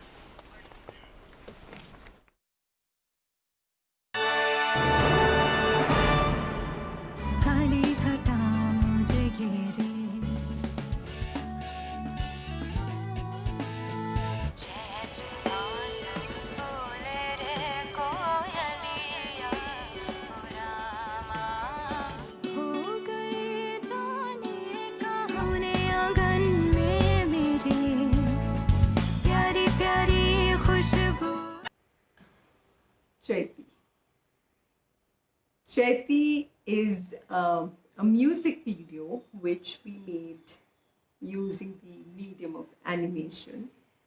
So it's a beautiful journey that we had, and of course each journey has its own ups and downs, but I think more than difficulty, the struggles that we had really, pushed us more to make it. So since it was a music video, which was, so the music was provided to us. Based on that, we had to weave everything. Normally, when the animations that I have worked on, you make the film, you write the story, you animate it, and then you work on the music part of it. But here, it was, if I have to say step 1, 2, 3, here we went to 3, 1, 2. So it was quite interesting how, having a fixed piece of music, you weave a story. There is a very little window of change that you can do, and at the same time, you bring out the emotion, you just work around the music. That's all that you have, and you have this fixed time, you have this much amount of duration that in which you want to convey your message and make your audience connect to it. So Chaiti has been a really, really beautiful journey for us. And another interesting part of it is that it's a teamwork of mainly 4 people. One are the producers, Unheard organization, NGO. The other is the animator, Varun. The third is the intern who worked with me, and me. So all of us, except for me and my intern, where we were in the same city, the rest of 3 of us were in different parts of the country, and how irrespective of where we were, we managed to come together, of course not physically, but through the music, through this film, and be able to weave, make this movie. So, of course, that had technical challenges, because when you're sending files and it's getting downloaded and download. So a lot of technical struggle we had, but I won't really consider that, because I think that's just the technical bit. But yeah, like converting a song into a full-fledged story and be able to connect to it and do justice to it. So it was amazing. So I really hope you enjoyed it as much as we enjoyed making it. And it has a very special place in all of our hearts. And we wanted to do justice to this movie by making it in such a way that every time you watch it, you go back to that, how we made it. You go back to the entire process. And yet, when you watch it, you know that feeling, that smile that you get while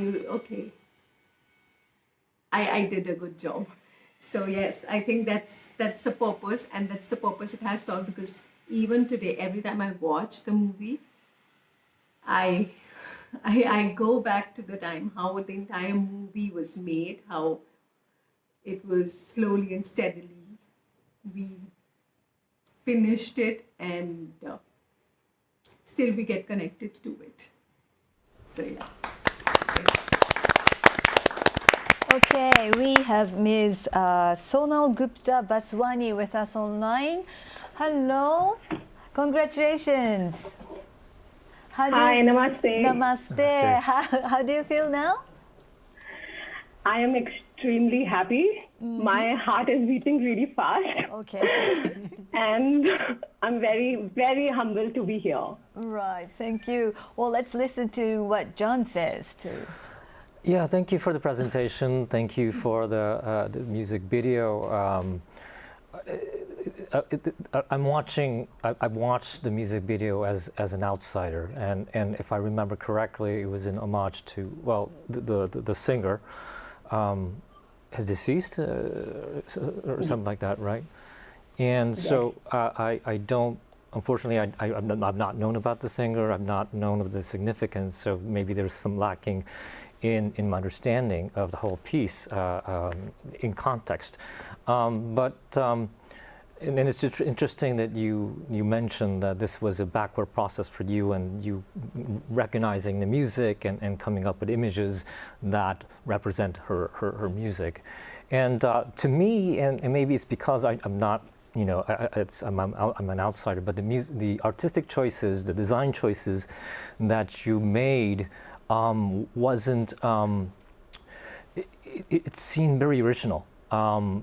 It seemed like, I mean, the music and the design seemed quite original in its combination, which contributed to the freshness of the piece. Whereas, of course, the music seemed very Indian, but modern Indian. The designs that you've chosen, the colors that you've chosen, didn't seem automatically Indian. So that combination was very interesting for me, and it gave me a fresh recognition of what I perceived as something that comes from India. So thanks. Thank you.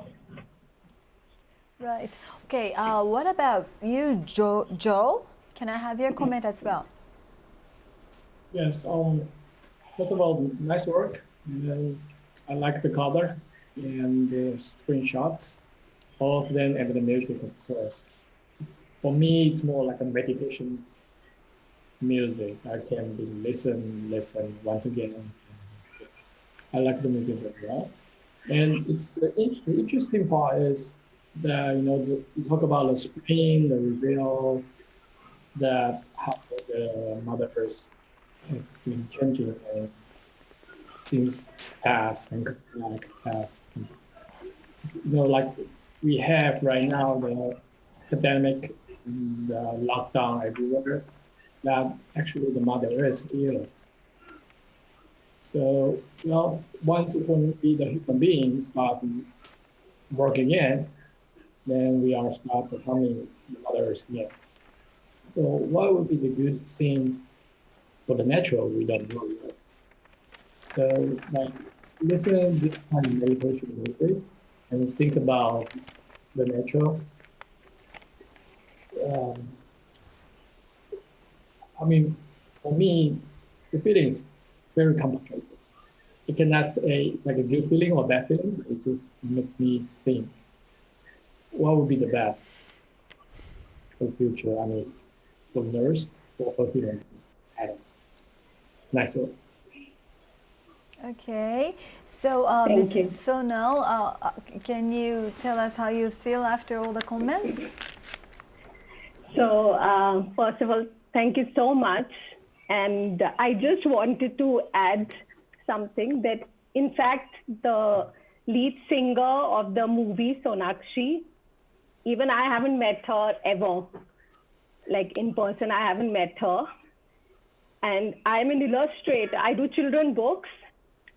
So this song, was originally meant to be a live action, but since she died, so that the NGO, they decided not to replace her with anyone, and they wanted to do animation.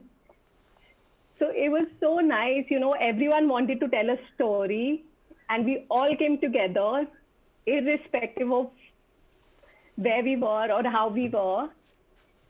And we were able to tell the story of Sonakshi. We were able to tell the story of the nature and keep her alive. So it was really challenging because this was not just a movie for us, but it's like a memory that we have kept with us forever. So your comments means a lot, and being appreciated, just like I said, it gives us that smile, you know, we did something good. So thank you. Right, Ms. Sonal. Oh, congratulations again. Thank you. Thank you for joining. Yes, thank you. Okay, let's move on to the next presentation video of a gold winner of Taiwan. In modern times, women have always played the role to accentuate men. Women usually ignore or they do not value their true opinions.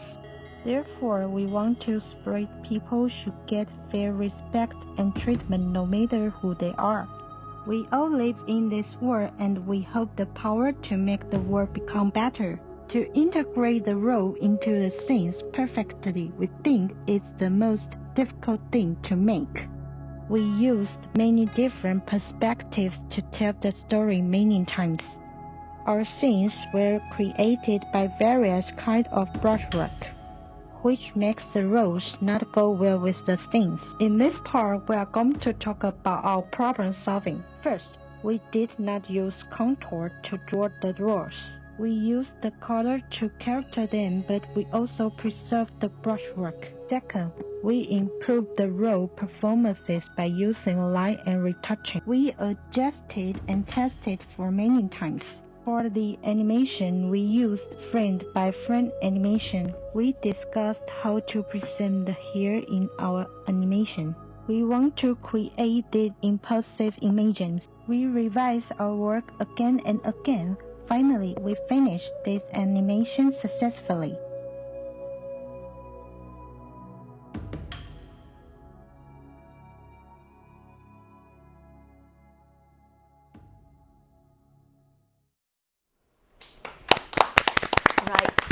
Okay, Karen, can I have your comment on this work? Absolutely.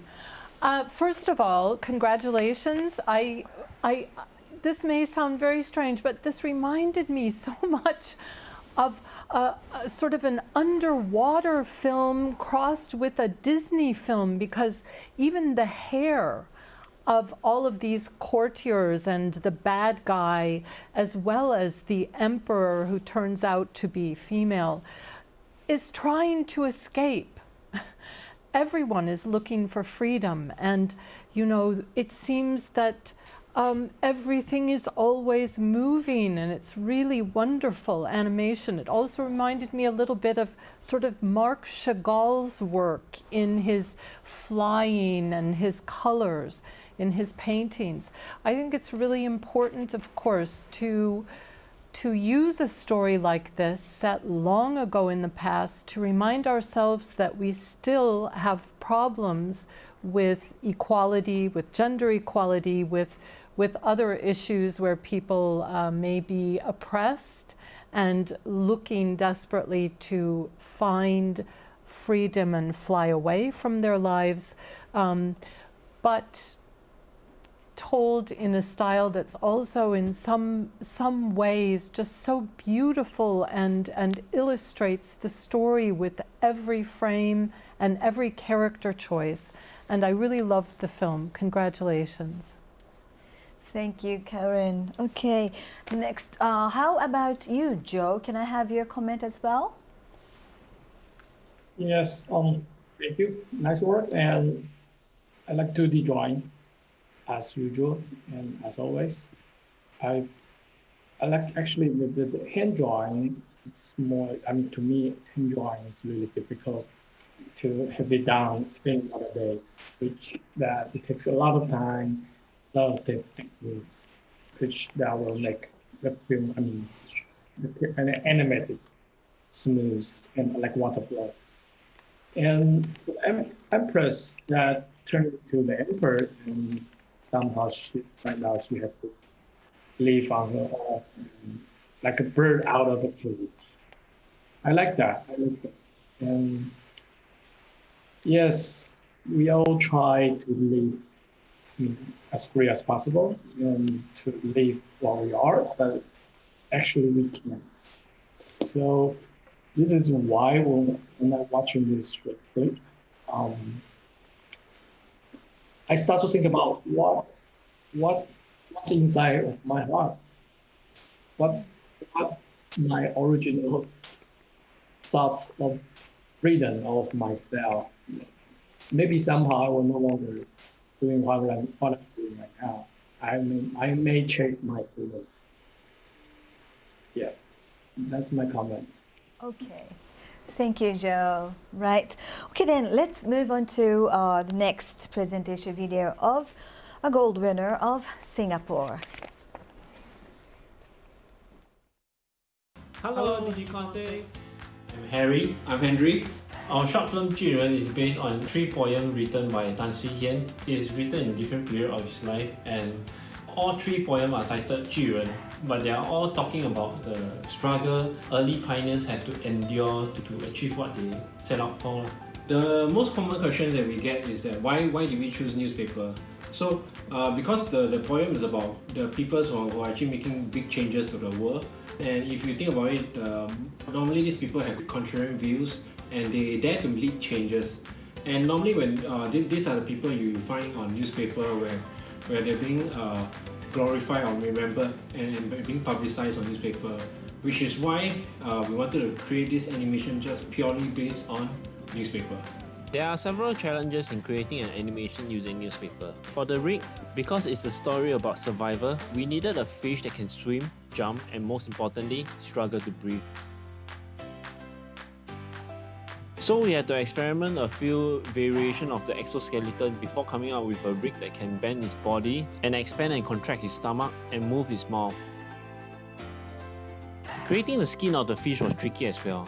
Apart from experimenting the color composition of the fish, we wanted to create the impression of fish scales. So what we did was we put clear tapes over the newspaper material, so when the light is shone on it, it can give a reflective and shiny finish for the fish. As you can see here, all newspaper were torn manually with hands into small coin-like pieces of newspaper to have an organic look and feel of a world made of newspaper. Because there are text on the newspaper, the set, backdrop, and many other things have to be huge to communicate the scale. For scenes that are too huge to be built, such as the planet and space, we utilize 3D technology to create the environment. The colors of newspaper had to be sorted out according to different hues to have better control of the art direction. Pictures of famous people are carefully collected and used in certain scenes. This is to bring across the idea of how well-known people had created ripples of changes around the world. For the underwater scenes, we experimented with set arrangement to create an illusion of underwater. We hung the fishes with wires and removed them in post. And for some of the underwater scenes, we used simple materials to build a multi-plane camera.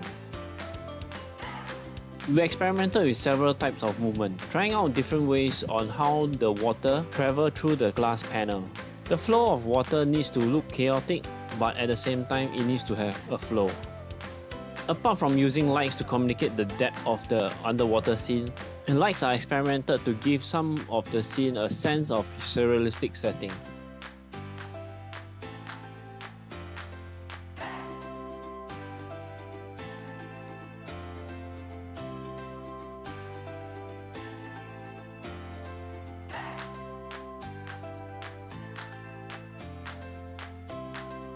For this film, Juren, we took on a more ambitious and experimental approach towards the editing. When we first completed the production, we were not very pleased with the outcome of the film. We felt everything seemed too simple and somehow it does not convey the overall spirit of Tan Swee Hien's poem. We then took a break from the film. We threw out all the storyboards that we had and began editing the film with a fresh pair of eyes. This time, we rearranged the film and experimented different ways of storytelling. The editing process subsequently became a very painful process of removing scenes that were already shot and produced.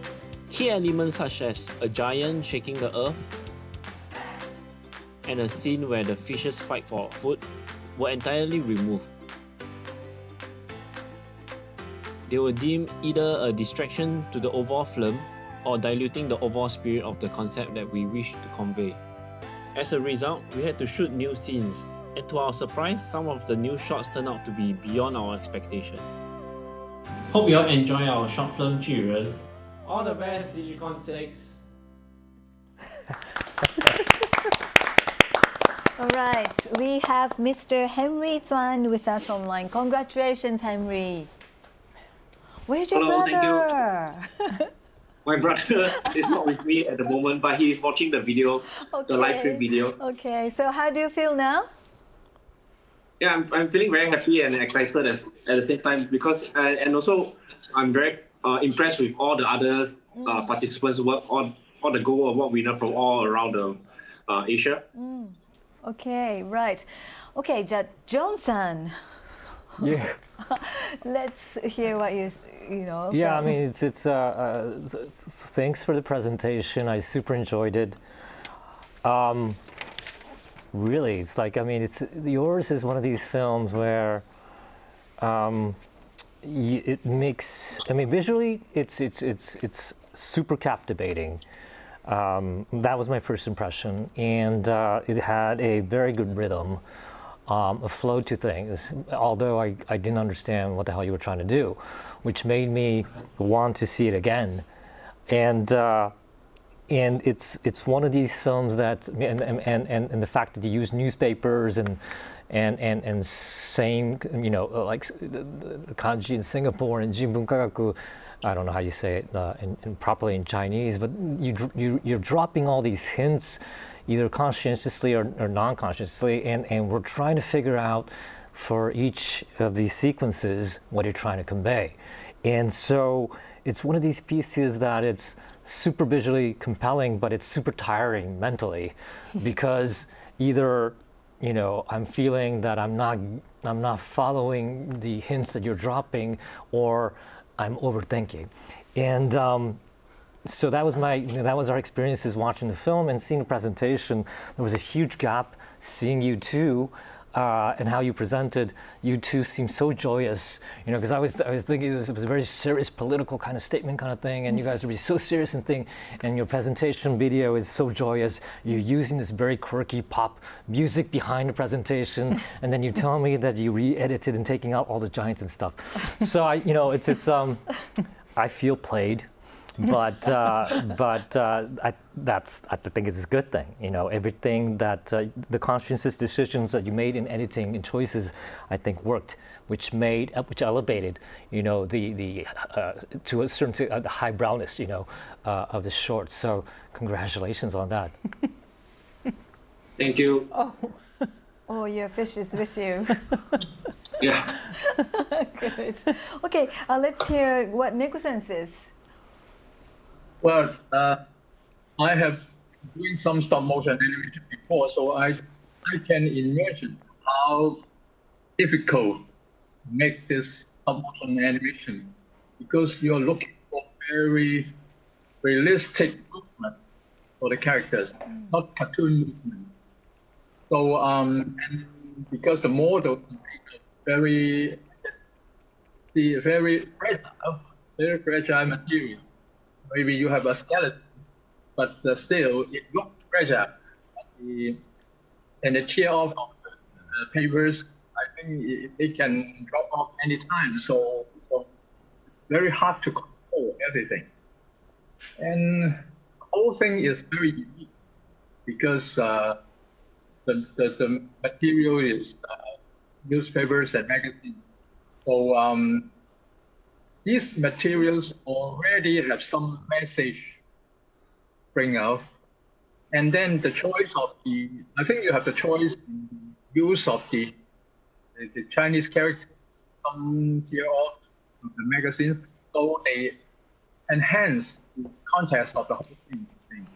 So it works well, very good. It's a very, how to say, different film. It's different from most stop motion animation, and very conceptual. And I don't know, maybe for me, I think next time if you have chance to adapt literature or a poem like this, maybe you just get off all the works. I mean the characters, the works, and get rid of the literature things, and then only using pictures or how to say, only images to create your film. Maybe it will be a different look. I don't know. But I like to see more of your stop motion films. That's really nice. Thank you. Right.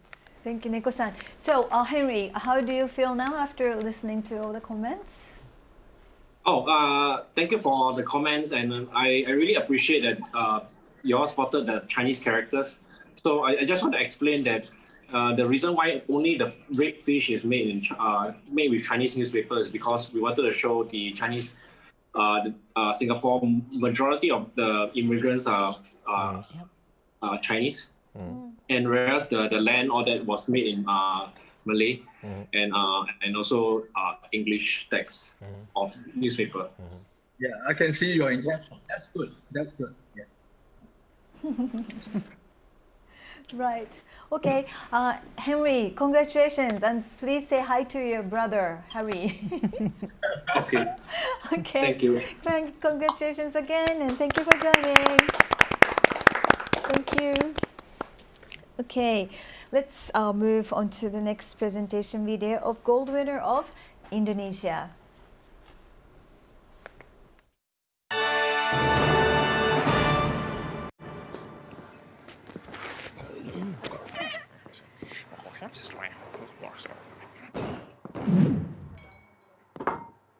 Ya udah, masa cuma satu? Nggak bisa 5 gitu? Lapar banget nih. Ale lu, kan gue yang pesan.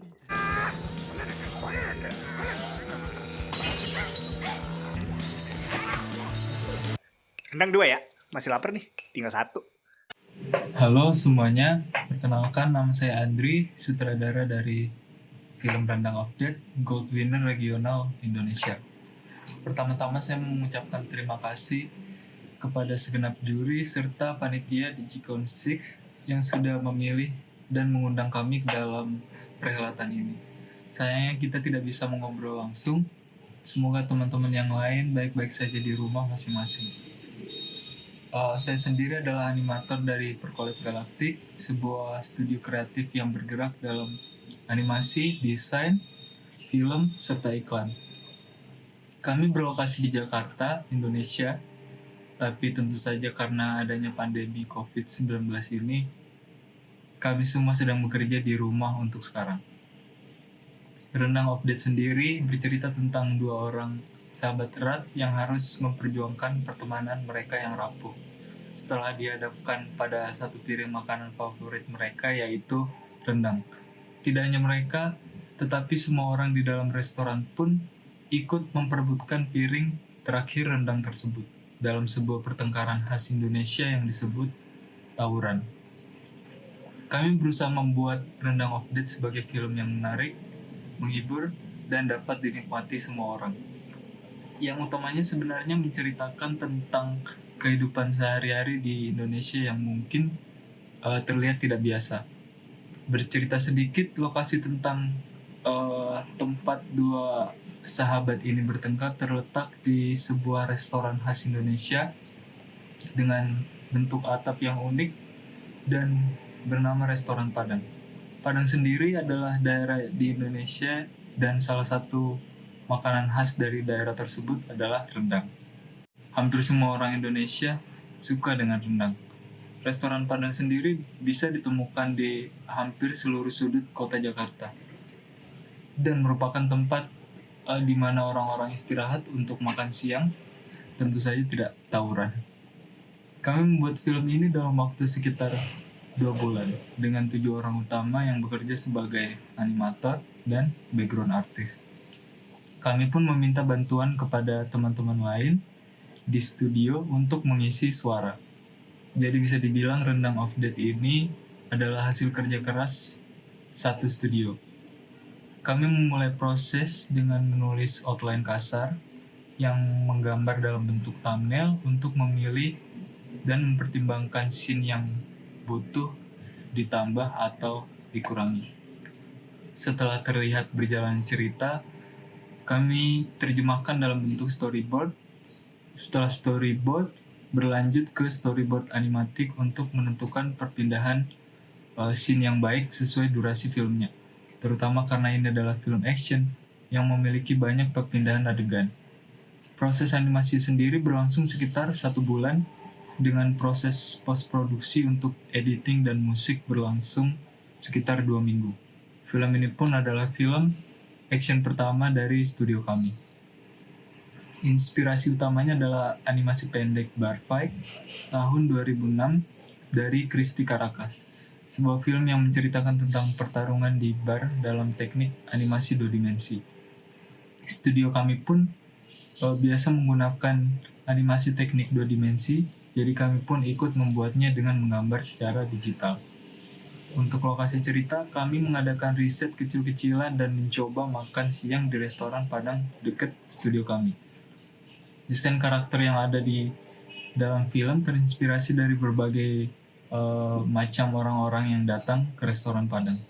Karena harganya yang cukup terjangkau dan makanannya enak, maka tidak heran berbagai kalangan dengan senang hati untuk makan di restoran Padang. Baik laki-laki preman seperti kedua karakter utama, kumpulan wanita pekerja yang makan sambil tertawa-tertawa, serta driver online dari aplikasi pengantar makanan terkenal yang sudah menjadi bagian dari kehidupan sehari-hari, bahkan sebelum pandemi ini terjadi. Ya, itu saja yang bisa saya ceritakan mengenai Rendang of Death. Kepada semua orang, terima kasih sekali lagi. Saya harap semua dapat menikmati Rendang of Death. Alright, we have Mr. Muhammad Andri Abdi with us online. Congratulations. Hello, thank you. Hi, how do you feel now? I'm really glad to be here. Good. Okay, let's listen to what John says. Can I have your comment? Yeah, I mean it's nice to see you guys submitting again this year, and again with the previous year, it's so stupid, and you know that's my ultimate compliment for an animated piece, to say that it's stupid to have spent so much energy on a plate of rendang, and it's so funny. It's, you know, I mean, everything doesn't make. I mean, everything that you guys do don't make sense. It just that the fact that it's got a very American, you know, Family Guy-ish prime time touch and wild sense of humor, blown up multitudes of times, bad sense, done by Indonesians, you know, in an Indonesian setting. All these things don't make any sense.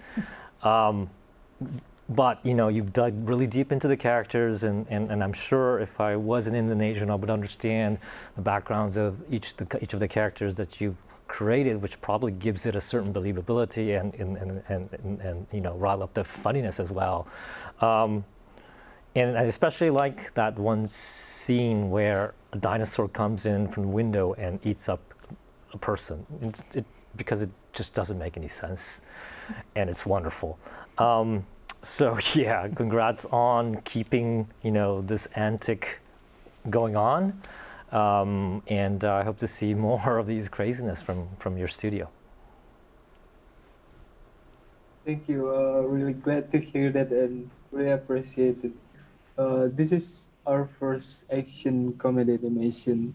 We feel excited to try new things or to explore new experience, any style of genre. And the important thing is to make everyone in our team feel happy and to enjoy to work with it, and also for the other people to watch it. Yeah. Okay. Right. And also, I would like to ask Evan, how did you feel about this film? Yeah, I'm from Singapore, so I love my beef rendang as well. Okay. I've never fought for it, but I know the feeling when you go to a store, you see the last piece there, and just hope the person in front of you don't order it. But I love this. It's so much fun. I think you guys know exactly what you're going for. You know, you did it in about 2 months. So what makes the short film great, isn't so much the animation, but it's the gags, the imagination, the timing. I think you'll spend a lot more time on that, the storyboard and that big stage. And yeah, nothing makes sense, but it's why it's so fun. And I really wish we have more of this sort of stuff coming out of Southeast Asia, to be honest, because I think this totally fits on any of the streaming networks. If they're starting to look at more regional, creators, studios to do work for the streamers, I think this sort of content will work the best. What else is there to say? Yeah, I love to see more. I could definitely see this as a series. I see a lot of influences, even though it's very Southeast Asian, very Indonesian, but I see influences from, South Park to some Bill Clinton in there, very adult stuff, which is great. And we don't see enough of that. Because Southeast Asia animation is still very kid-centric. So hopefully we get more of this sort of more mature stuff. Yeah, congrats, man. Thank you so much. Right, Mr. Muhammad, how do you feel after listening to all the comments? Yeah, it's great, and also our students try to deep into adult animation that we know adults have many diverse personality, and we want to try how to into adult world, but we use animation as a medium for adult. Yeah, and also thank you so much for everyone and the judges, and also DigiCon6. Thank you. And big applause to the Parklet Galactic. And also thank you very much, Mr. Muhammad Abdi. And congratulations again. Thank you. Thank you. Right. Okay, let's move on to the next presentation video of a gold winner of Uzbekistan.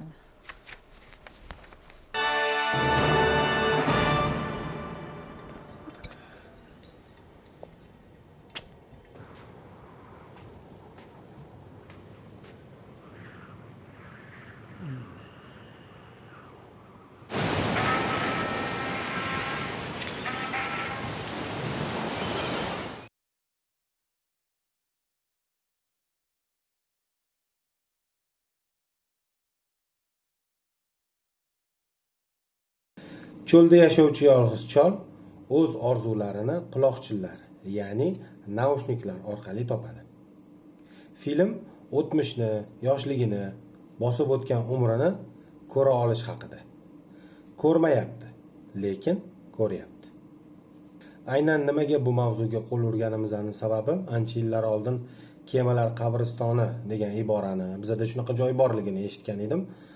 Bu joy Qoraqalpog'iston Respublikasi Mo'ynoq tumanida o'sha Orol dengizi qurib, kemalar yerni ustida qolib ketganligi to'g'risida eshitgan edim va Orol dengizi haqida film qilishni niyat qilgan edim. Shu sabab mana shu filmni suratga olishga harakat qilganmiz. Bu film meni diplomli ishim bo'lgan. film ssenariysini dramaturgiya kursida o'qib yurgan paytlarimizda yozganmiz va film uchun joy topishga qiynalmaganmiz. Sababi avvaldan o'ylab aniq bir joy uchun mo'ljallab yozilgan ssenariy. Film syomkasi aprel oyi boshlariga to'g'ri kelgan. Qoraqalpog'iston Respublikasi Mo'ynoq tumanida o'sha Orol bo'yi atrofida syomka qilganmiz. Kichkina sirni ochadigan bo'lsam, filmda ijodiy jamoa 3 kishini tashkil qilgan.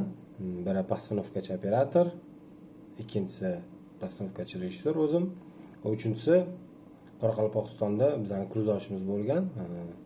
O'sha bizga tashkiliy masalalarda juda katta yordam bergan.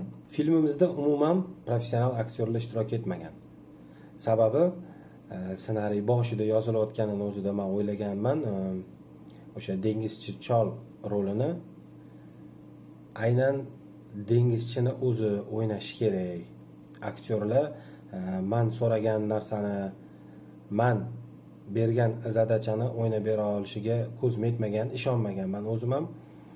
Va birinchi bo'lib o'sha dengizchini qidirishdan boshlaganmiz va bizga Olmasotani, o'sha filmdagi bosh qahramonimiz Olmasotani topib berishgan. U inson o'sha dengizni ko'rgan, o'sha kemalarda suzgan oxirgi dengizchilardan biri hisoblanar ekanlar, hali ham hayot ekanlar. Suvning ovozini qancha bo'ldi eshitmaganingizga desam, ular menga aytdilarki, dengizni shovqini shu kelib urilardi, uyqu bermasdi. Rosa bezor bo'lardi, hech uyqu bermasdi dengiz ovozi. Hozir shu ovozni sog'inyapman. Rosa eshitkim kelyapti. Adashmasam 30-40 yil bo'ldi shekil dedilar. Filmda eng yomon qiynalgan joyim Mo'ynoqqa birinchi kelib men o'ylagan lokatsiyalarni topa olmay qaytib ketishga majbur bo'lganman. Qaytib ketmoqchi bo'lganimda kursdoshlarimga telefon qilib, shunaqa mana joylar yo'q ekan ssenariyda, men yozib qo'ygan joylarim desam, qaytma. Nima bo'lmasin, filmni syomka qilib kel deyishgan. Keyin u joylar Nukus shahrida, Mo'ynoqdan Nukusgacha ancha uzoq, 300 kilometrcha yo'l bor edi. Nukus shahrida joylashgan bo'lgan. Men o'ylagan lokatsiyalar ssenariyda bu joylari bo'lgan. Olmasotaga Nukusga borib syomka qilamiz desam, ruxsat bermaganlar. Men bormayman dedilar. Nimaga bormaysiz? Ssenariyda bor, bu joyni olmasam bo'lmaydi desam, brakonyerlar meni kutib yuradi. Ketishim bilan baliq ovlashga tushib ketishadi. Shuning uchun nima desang qilib beraman, qayerga desang boraman, lekin Mo'ynoqdan chiqib keta olmayman dedilar va o'shandan keyin shu hollarida ham o'sha baliqlarni, o'sha dengizni o'ylayotganlarni ko'rib majbur bo'lganmiz ssenariyni o'sha Orol dengizini o'zidagi hududga moslashtirishga va mana shu joyda ozgina qiynalganmiz, lekin Xudoga shukr o'sha Olmasota bilan o'tirib bir gaplashib anaqa qilganimizda to'g'ri yo'l ko'rsatganlar. O'shandan keyin bu vaziyatdan biz to'g'ri chiqib ketganmiz deb o'ylayman. Film orqali tomoshabinlarga nima demoqchiligimni filmimizdagi o'sha birinchi epizodda chiqarishga harakat qilganmiz. O'sha ertalab tong saharda qahramon uyg'onib yonidagi bankada choyni ichmoqchi bo'lganida to'yda gulni ko'rib, o'zi ichmasdan hamma suvni to'ydagi gulga qo'yadi.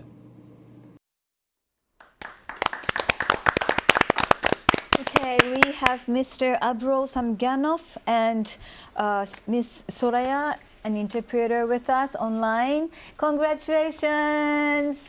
First of all, can you tell us how you feel, Mr.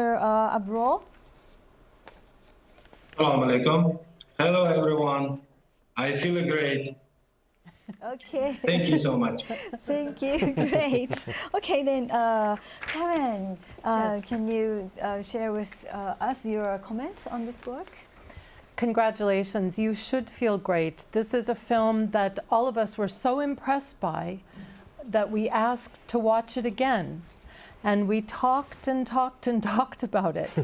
We understood, of course, some of what was happening. We weren't sure about other things that were happening, but every single frame you've shot is like a painting. It's so beautiful. And your star, his face tells such a story. He's like a work of art himself. It's incredible. You feel this history. You feel, even before you really understand what the film is about, that it's suddenly going to show us the desertification that has come from global warming and so forth in the Aral Sea. Even before you know this, you feel something there.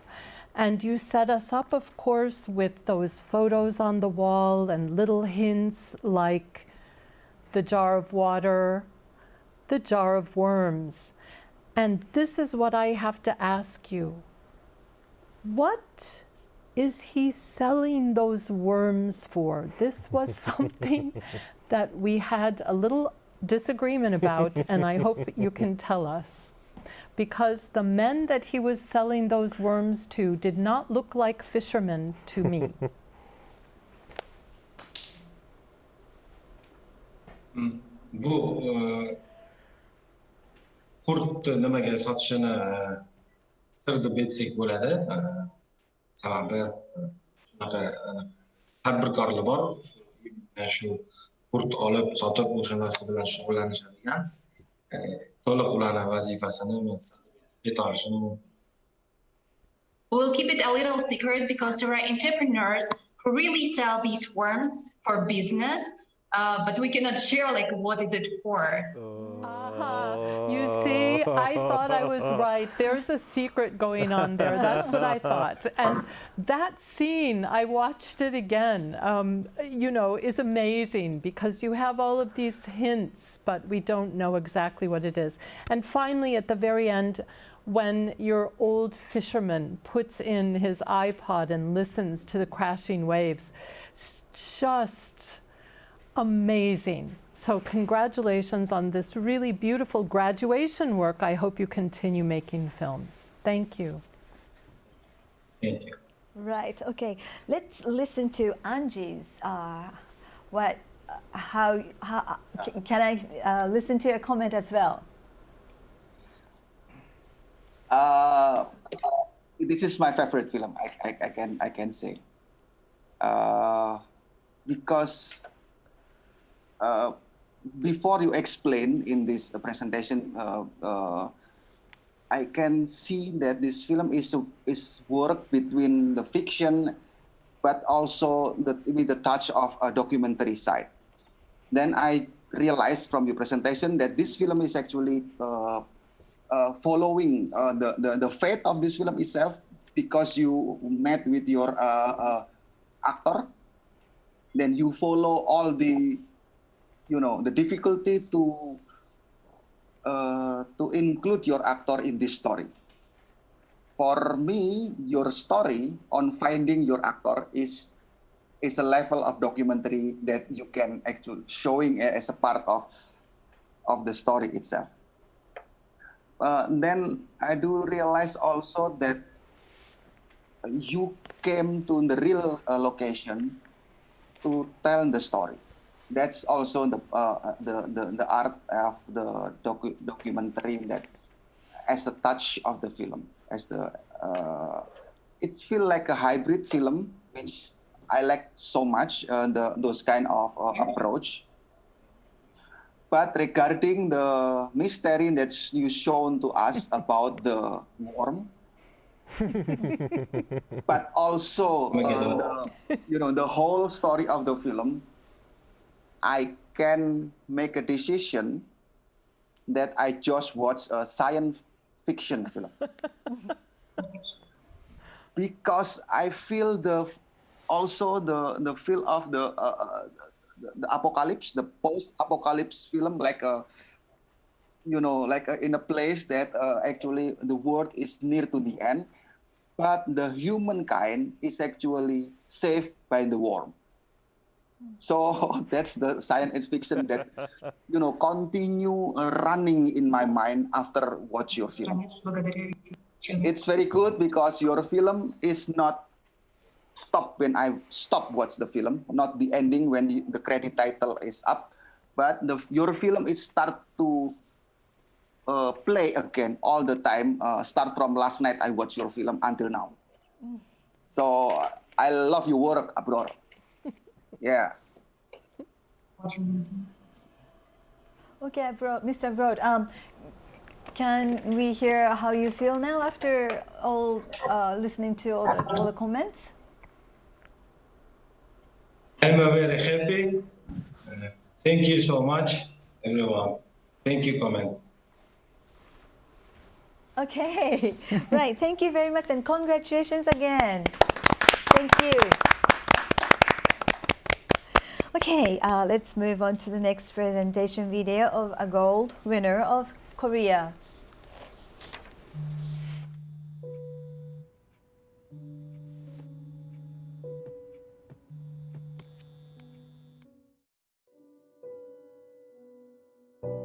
안녕하세요. 마스호프 감독 김리아입니다. 저는 대학에서 디자인과 회화 애니메이션을 공부하였습니다. 도시의 마스코트가 되고자 하는 여우는 마스코트 전문 학원에 다닙니다. 그는 좁은 방에 살면서 수많은 아르바이트를 합니다. 그는 고금리 대출로 성형까지 하면서 계속 시험을 보고 있습니다. 한국의 보통 청년들이 겪는 절망과 아픔을 보여주려 했습니다. 한국 청년들의 희망 직업 1위는 공무원입니다. 초등학생들의 희망 직업 1위도 공무원입니다. 공무원 시험의 응시생은 해마다 늘어나고 경쟁률은 점점 더 올라가는 실정입니다. 현재 평균 40일의 경쟁률을 보이고 있습니다. 적은 연봉의 승진에 한계가 있지만 정년이 보장된 직업이라 많은 청년들이 지원하고 있습니다. 그러다 보니 사회적으로 많은 부작용을 낳고 있습니다. 애니메이션의 배경이 되는 노량진이라는 곳은 공무원 시험의 메카 같은 곳입니다. 여러 해 그곳에 가서 자료조사를 하였습니다. 공무원 시험을 준비하는 분들과 인터뷰도 하였습니다. 시험에 실패한 주인공이 노량진을 떠나는 장면의 모티브가 된 불꽃축제입니다. 불꽃축제는 매해 10월에 열리고 100만여 명이 운집한다고 합니다. 시나리오를 완성하고 캐릭터와 이미지보드를 그렸습니다. 그것을 토대로 3D 애니메이션을 제작하였습니다.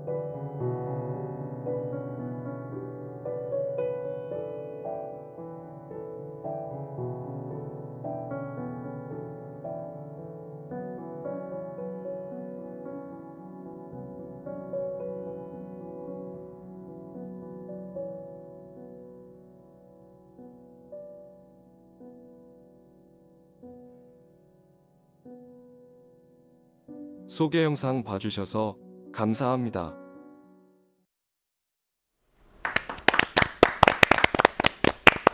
Okay, we have Mr. Kim Lee-ha with us online. Congratulations, Mr. Kim. Thank you. Hi. How do you feel now? I'm very happy. Oh, good. Thank you. All right. Karen, can I have your comment? Yes, I'm very, very pleased to say bravo. What an amazing, amazing work.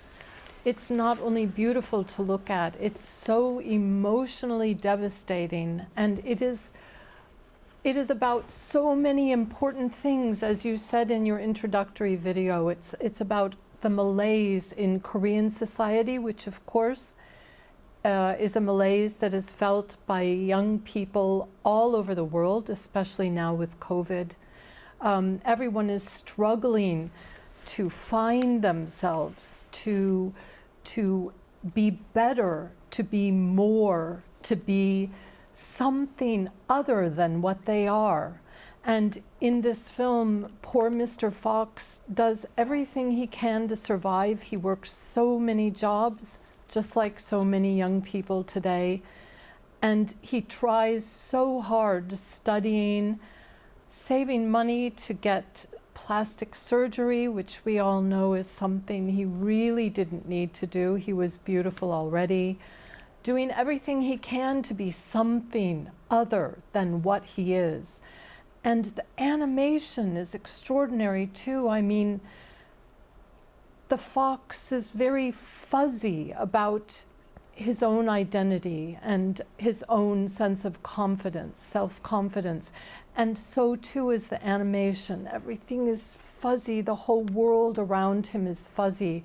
And in the end, you worry so much what's going to happen. I don't want to give away what happens at the very end, but I think that this glimmer of hope is something that is really extraordinarily important, and I hope that people who watch the film, especially young people, will be really inspired by it and recognize some of themselves in this character.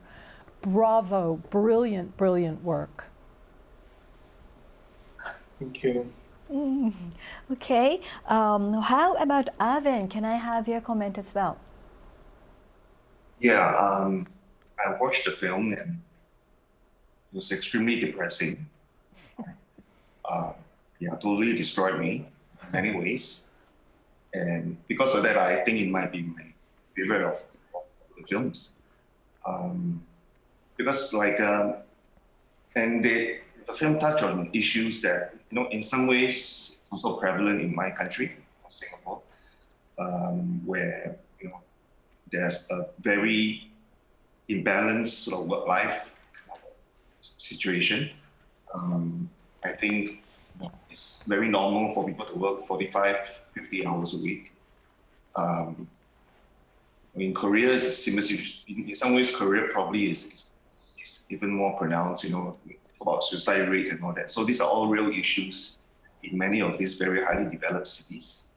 And I think animation really works best when it's mirrored to a reality that we don't see, even when we look into an actual mirror. We see ourselves, but we don't really see ourselves. Right? When you look at a film like this, and the idea of a mascot, what is a mascot but a costume to represent, something else, but not your true self. But you are sort of driven by this culture of success, whatever that means, right? But society defines what success is for you sometimes. That's how it is, in postmodern world today. And so I think this is just a very, very important film. And I think, from a creative standpoint, yeah, the whole graininess, the fuzziness really adds to the feel. The idea that you have such cute characters, but you are telling such a depressing and important and very powerful message. And then the monotonic voiceovers, the ominous music, it all adds to it. And in the end, when he just disappears into the light, in fact, I'm not sure if it's something hopeful or depressing, but maybe that's why it's so interesting. So congratulations, this is an extraordinary piece of work. And yeah, I'm totally blown away. Okay, Mr. Kim, how do you feel after all the comments? Thank you for the good work about my animation. I hope to see you again. Good work. Okay. Thank you. Thank you so much. Thank you, and congratulations again. Thank you. All right, now we come to the last person. Thank you for waiting. Okay, let's check the next presentation video of a gold winner of Japan.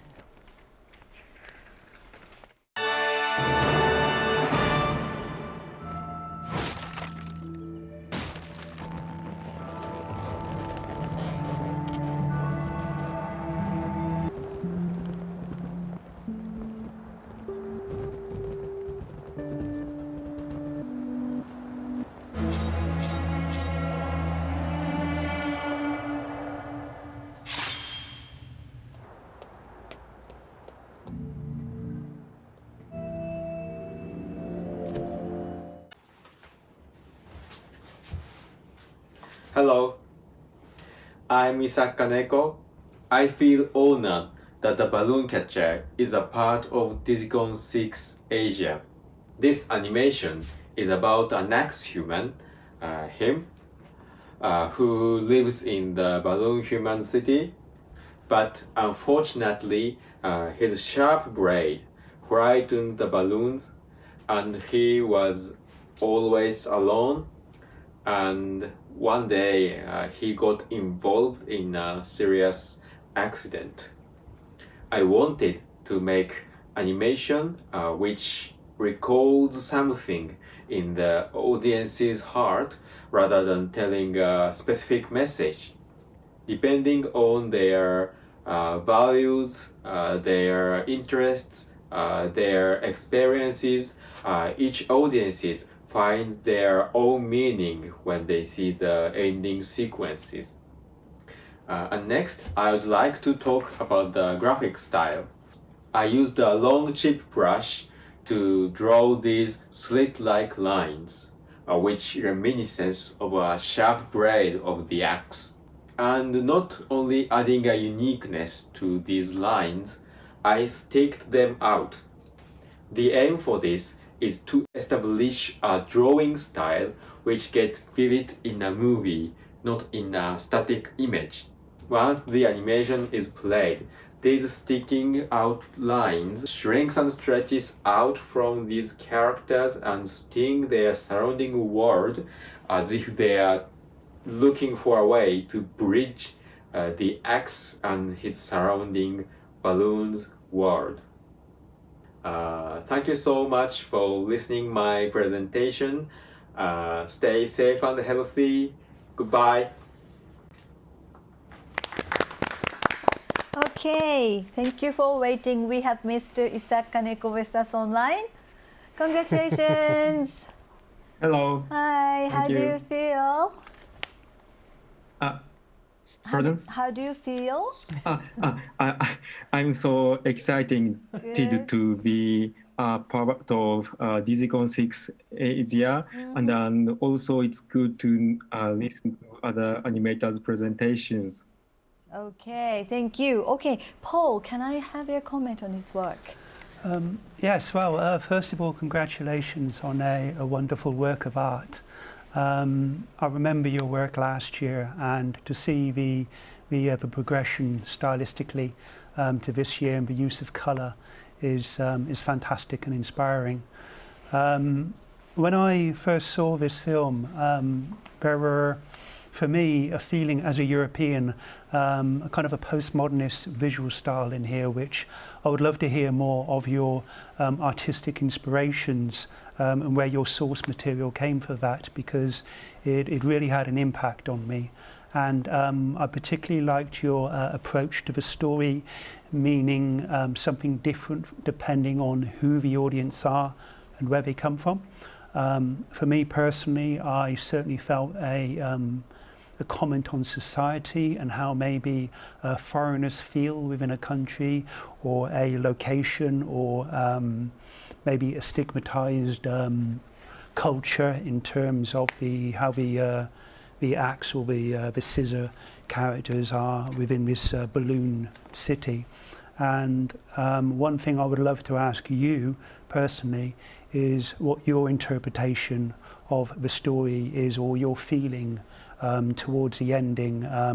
It's probably not a fair question, because I know as a director you'd like to leave that for the audience, but I'm just really curious to hear your ideas and your source of inspiration. And again, congratulations, wonderful work. Thank you for your comment. For me, it's kind of story that an Axeman was saved, even he is in a tough situation, and even he's in tough situations, there is somebody understand him. In this case, it's a dead balloon, and finally he was saved. But it's one of the explanations that, and basically, I want any audiences have their own opinion toward the endings. And thank you for remembering my last animation, and I'm so glad to know it. Thank you for the answer. And I have to say there was one scene in particular which I liked, which was when he got up and he was shaving himself. And as a visual, that was a really lovely little gag in there. And it's this kind of observation which I love to see in films. So again, great work and thank you. Thank you so much. Right. Okay. Also, Angie, can we have your comments as well? We as a storyteller somehow have a big passion to telling a story, but can make some mistake when we choose the way of storytelling. So, in my opinion, this film is very much, if we compare about the story itself and the way of storytelling. When we see the roughness of the film, the roughness of the animation, we can see also the dimension of the complexity of a human being. Because just only by showing the character, a man with the axe head, it gives me impression that he is very lonely in the sense of a very scary appearance. Somehow in the story, we see that someone who lonely is actually someone who is very fragile, and the appearance is also very fragile. But in this story, you give another description of someone who are actually look very tough, but lonely and alone. So I like this film very much, and I also appreciate on how you're diligently to make the animation with the style and still put the roughness for this kind of story. So thank you very much. Thank you so much for your comment again. Right, Mr. Kaneko, how do you feel after listening to all the comments? I'm happy to know that everyone's wondering about the ending and what I was aiming for. And I explained my intention, but it was one of many intentions. And thank you for your comment, and I appreciate it. Right. Okay, thank you very much, Mr. Kaneko, and congratulations again. Thank you so much. Thank you. All right, we checked all the presentation movies of 16 regions. So, John, can you tell us how you felt overall? You know, you watched all the 16 presentations. I super enjoyed it. Of all my years during DigiCon, this is actually the first time I participated in the creative seminar. Oh, great! So it was super enriching to hear from each of the artists the background of why and how each of the story was made. Sometimes it affirmed what I thought when I was watching the film. Sometimes it contradicted the feelings I had watching the film, which was all enriching as well. So it was super fun. And one of the biggest joys of during DigiCon is actually meeting the creators, at the end of the year.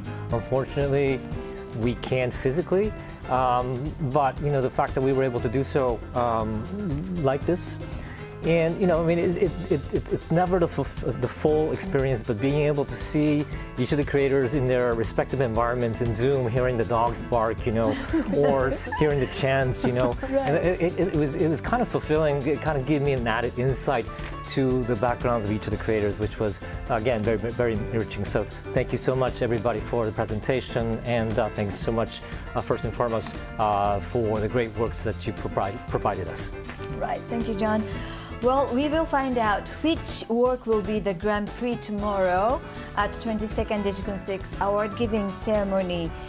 And well, every participants and creators must be very, very excited. Well, I definitely am. Okay, well, thank you very much for joining our seminar. And thank you also to all our guests in the studio. And also thank you very much for all the guests online as well. We broadcast the award-giving ceremony online on our special website for the 22nd DigiCon6 ASIA. Don't miss tomorrow's show, okay? It starts from 5 p.m. Japan Standard Time. So, till then, see you guys. And thank you for joining. Bye-bye.